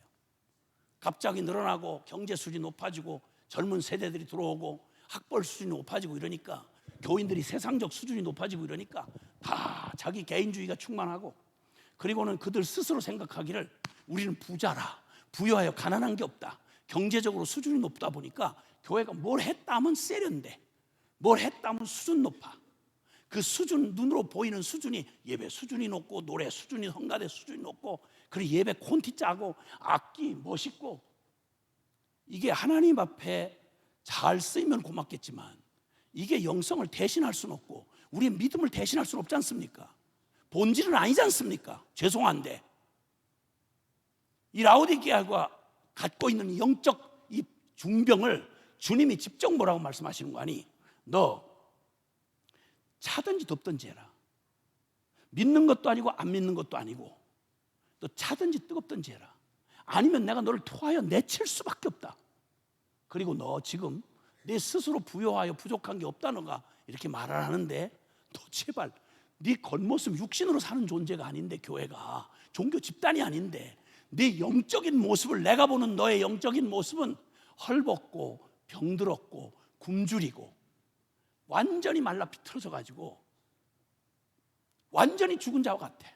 제발 네가 믿음의 안약을 사서 네 영의 눈을 좀 떠서 네 영혼의 비참한 헐벗고 벌거벗고 굶주리고 병들고 전혀 산자 같지 않는 네 비참한 영혼의 꼬라지를 보고 난 장로인데요, 난 선교사인데요, 나는 목사인데요 말고 네 영혼의 모습을 좀 봐라. 하나님이 보시는 그 관점에서 진리의 양심의, 진리의 말씀의 기준에서 볼 때 내 영혼은 안전하십니까? 웨슬리의 심령을 그렇게 예민하게 하고 하나님 앞에 양심을 일깨워 반응하게 했던 그 신경은 다 살아있습니까? 아니면 영적인 중풍병에 걸렸습니까? 그 엄청난 충격적인 이 십자가의 복음을 저 세례 문담용 정도로 다 치부해버리고 영적 치매 걸린 건 아닙니까? 혹시나 무슨 은혜를 받았는지, 하나님이 내게 이런 기이한 일이 어떤 일인지, 살아계신 하나님의 말씀의 역사가 어떻게 성취되어 왔는지 당연히 알아야 할 하나님의 그 크고 기이한 주님의 그 구원과 복음의 진리를 전혀 치매병 걸린 사람처럼 아무것도 기억도 못하고, 그 기가 막힌 라오디게아 교회의 영적 상태를 진단하시고 주님이 하신 말씀입니다. 유명한 구절 요한계시록 3장 20절에 보면, 볼지어다 내가 문 밖에 서서 문을 두드리노니 누구든지 내 음성을 듣고 문을 열면 내가 그에게로 들어가 그는 나로 더불어 먹고 나는 그로 더불어 먹으리라. 그러니까 알고 봤더니 예수님을 마음 문 밖에 쫓아낸 거야. 그들의 예배 속에, 그들의 찬양 속에 주님이 계시지 않았던 거예요. 주님이 그들의 마음 문 밖에 밀려나 있었던 거예요. 문을 두드리고 계시는 거예요. 앞뒤를 보면 분명히 심령의 문이에요. 그 문을 두드리시면서 내가 너에게 들어가서, 주님이 갖고 싶은 이 신앙, 하나님과의 살아있는 관계란 그냥 에헴하고 폼잡고 예배 의식에 참여하는 이런 게 아니고요, 인간적인 조직, 교단 이런 거에 폼잡고 정치해가면서 이런 따위를 신앙이라고 말하지 않았단 말입니다. 거기 주님이 말하는 거예요. 내가 문을, 너 마음의 문을 열면 내가 너에게로 들어가 너는 나로 더불어 먹고 나는 너로 더불어 먹으리라. 일주일에, 예수님은 일주일에 한 번 교도소 면회하듯이 지 멋대로 6살 동안 살다가 여기 와가지고 안녕하셨습니까? 예수님 그동안 잘 계셨습니까? 1시간 예배 좀 길면 곤란합니다. 잘 마치고 면회 마치고 가겠습니다. 제가 알아서 6살 동안 살 테니까 따라오지 마십시오. 다음 주에 정확하게 나올 겁니다. 목사님이 나를 자꾸 째려보는데 제가 어떻게 안 나옵니까? 나오겠습니다. 안녕히 계십시오. 대부분의 교인들이 다 교도소 면회하듯이 예배 시간이요, 의자 잠깐 1시간 이것도 아니 곱게 채우기 어려워서 예배 시간이 기니 많이, 요즘엔 겁대가리가 없어가지고 겁상실해가지고 어느 교회를 가봤더니 죄송합니다, 뭐 이 교단 안에 있는 어떤 교단 모임에 제가 갔는데 그 얘기 합니다. 현실에 당한 얘기를 까놓고 장로님들이 목사님한테 그러더랍니다. 저 25분 이상 설교하지 말라고.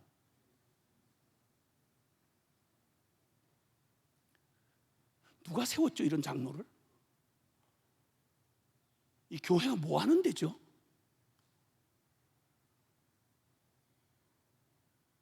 연회 장로님들만 모인데 저를 초청해서 가서 제가 하고 싶은 얘기 다 했죠.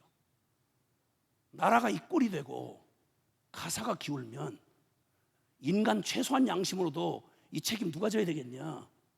애비인 우리가 져야 될 거 아니냐?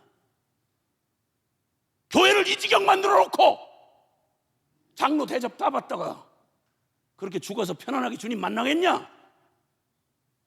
교회 영적 상태가 이 지경인데 당신은 성경 읽었냐? 혹시나 미안하지만 장로님들이 성경을 거의 모르거든요. 미안하지만 제가 알지만 성경 통독 못하고 돌아가시는 장로님이 많아요. 기도, 당신만큼 기도하면 되겠냐? 약물의 본이 되라고 그랬는데 장로님만큼 전도하면 되겠냐? 내가 한 영혼 데려다가 이 영혼 어떻게 주님을 만나고 죄를 사함 받는지 알려달라고 얘기하면 장로가 뭐 하는 게 장로냐? 그거 아니냐?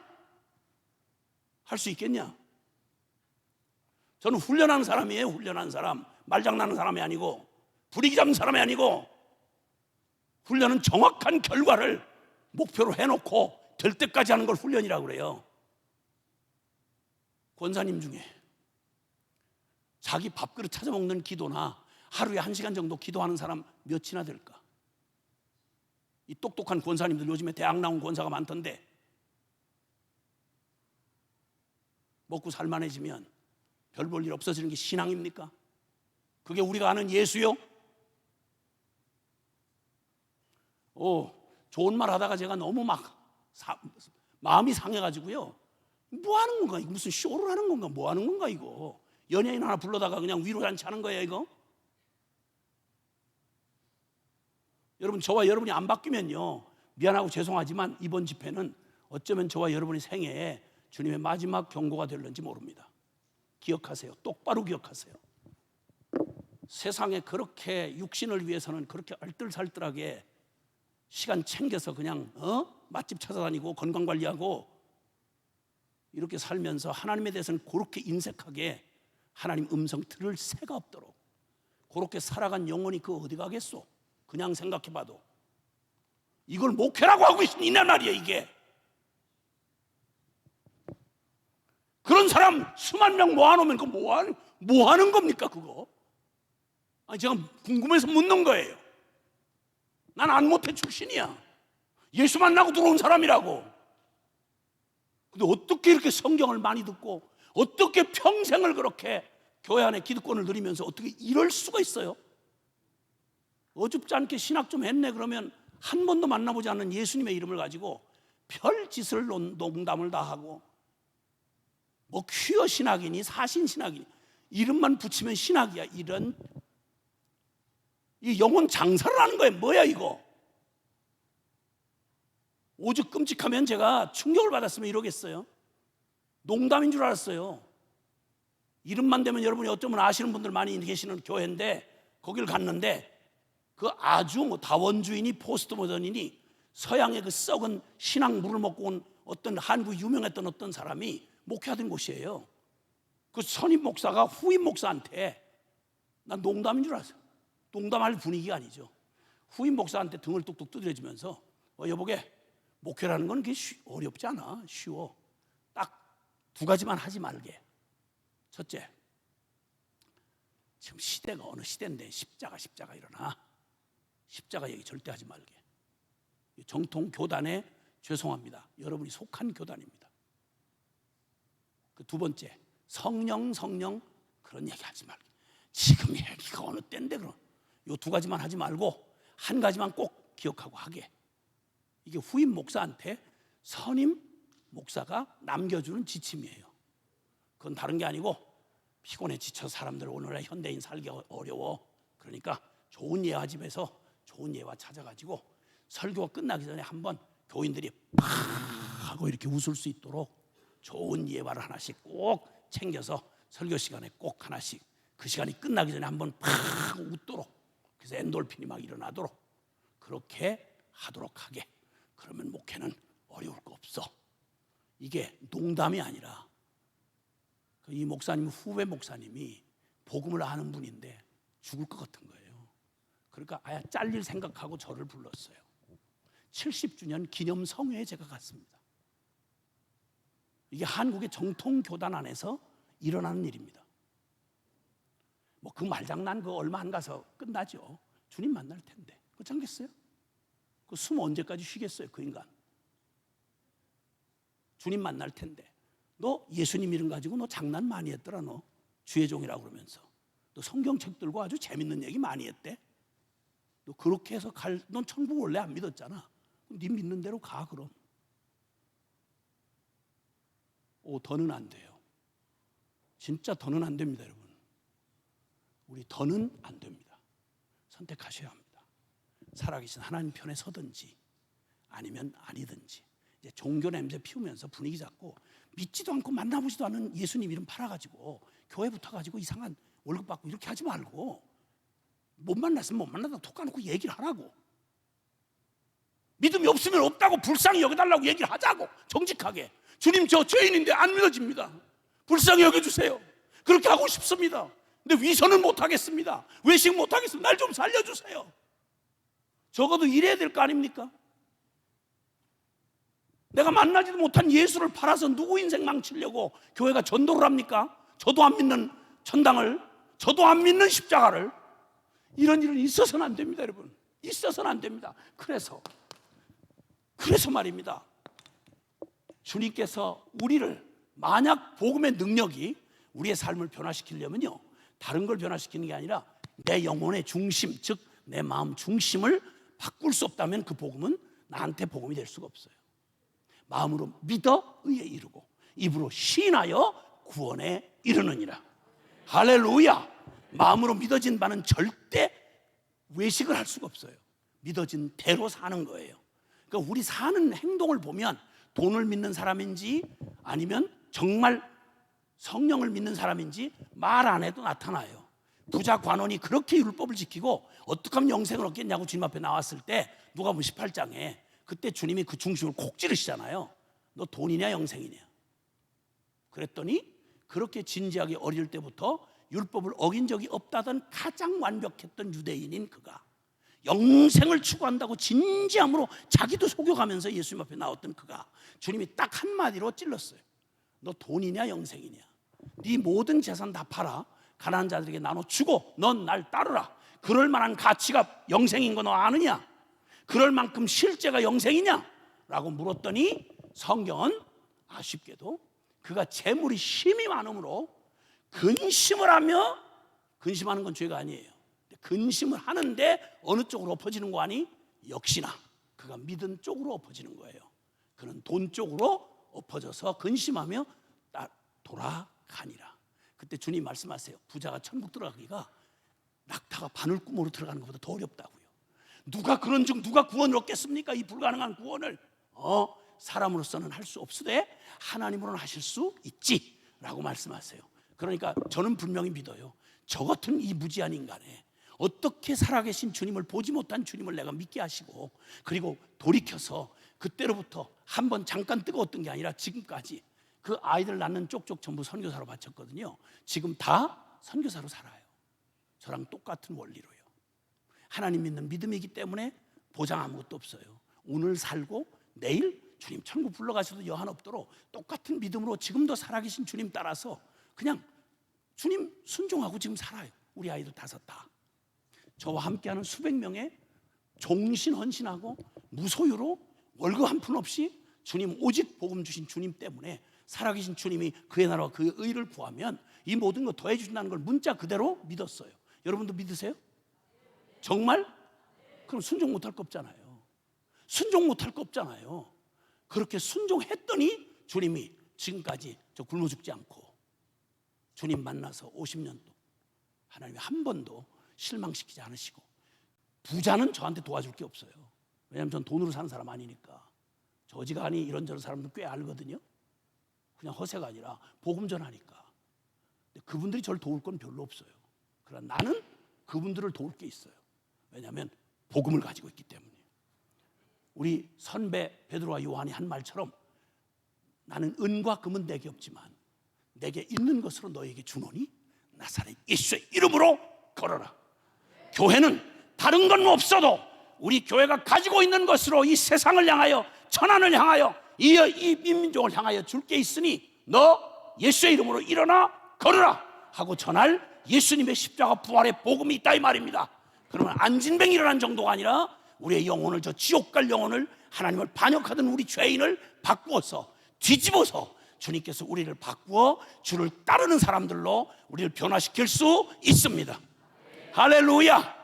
오늘 읽은 본문의 말씀에 대해서는 여러분이 시간이 너무 부담되실 것 같아서 말씀은 못하겠으나, 주님, 당신 베드로가 주님을 따라 3년 동안 최선을 다해 해도 따라갈 수 없었던 한계에 털썩 부딪혀서 주님 모른다고 3번 부인을 했습니다. 12제자 중에 가룟 유다 하나는 12분의 1은 예수님 팔아먹고 배가 터져 창자가 흘러나와 죽었습니다. 자살했습니다. 나머지 제자들 다 배신하고 도망쳤습니다. 다 끝장난 거예요. 예수님이 3년 반 동안 직접 세운 제자도 자기들의 최선으로는 따라갈 수 없는 게 예수님의 길이에요. 근데 주님이 이렇게 말씀하더라고요. 지금은 따라올 수 없지만 후에는 나를 따라 오리라.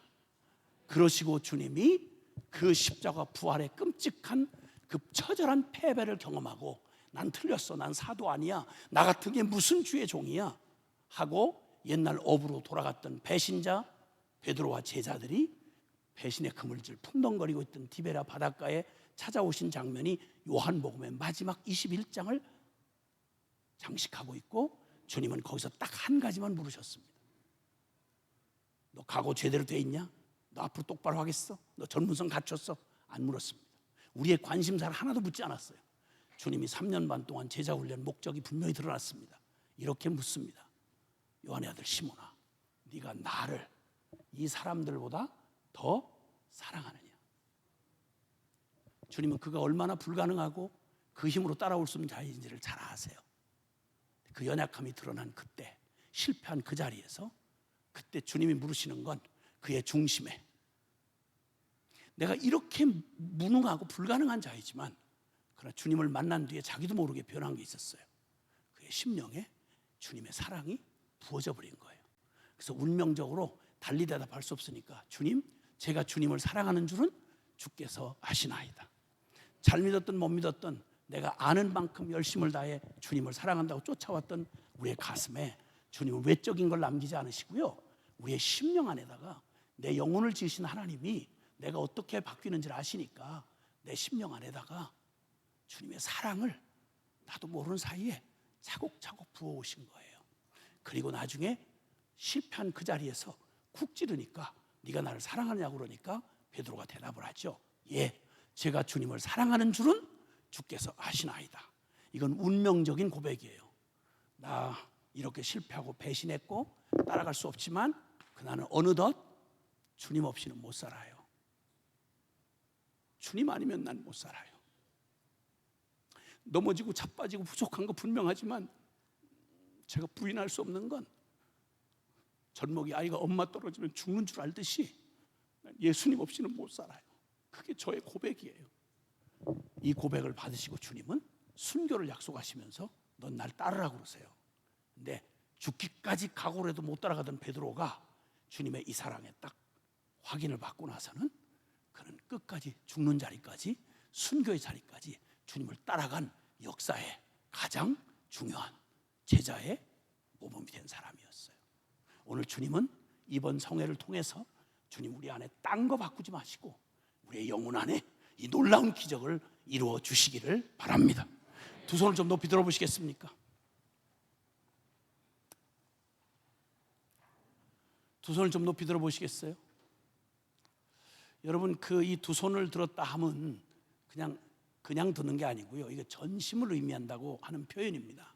근데 여러분, 전심이 뭘 붙들고 계셨죠? 주님을 못 붙들었다는 말은 주님 말고 다른 걸 의지했다는 말이에요.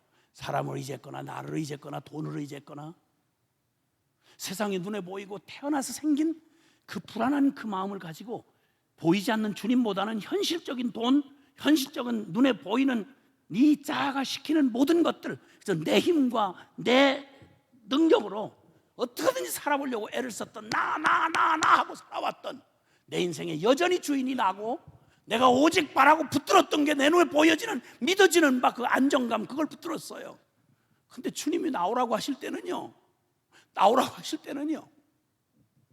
주님을 부분적인 도움이나 문제 해결사로 나오라는 게 아니에요.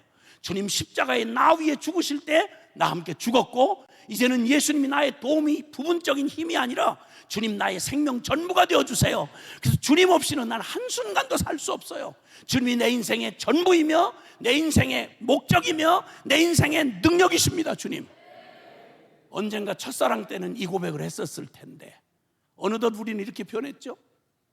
오 하나님, 내 영혼 안에 이 죽었던 내 고백을 다시 한번 일깨워 주셔서 주여, 내 영혼 안에 주님 사랑합니다, 주님의 사랑만이 나의 전부입니다, 이렇게 고백하도록 내 영혼을 고쳐 주옵소서.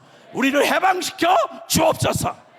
우리 다 같이 주여 한번 3번 크게 부르고 통성으로 우리의 고백을 드리며 주님 행하실 일을 믿음으로 나아가십시다. 주여,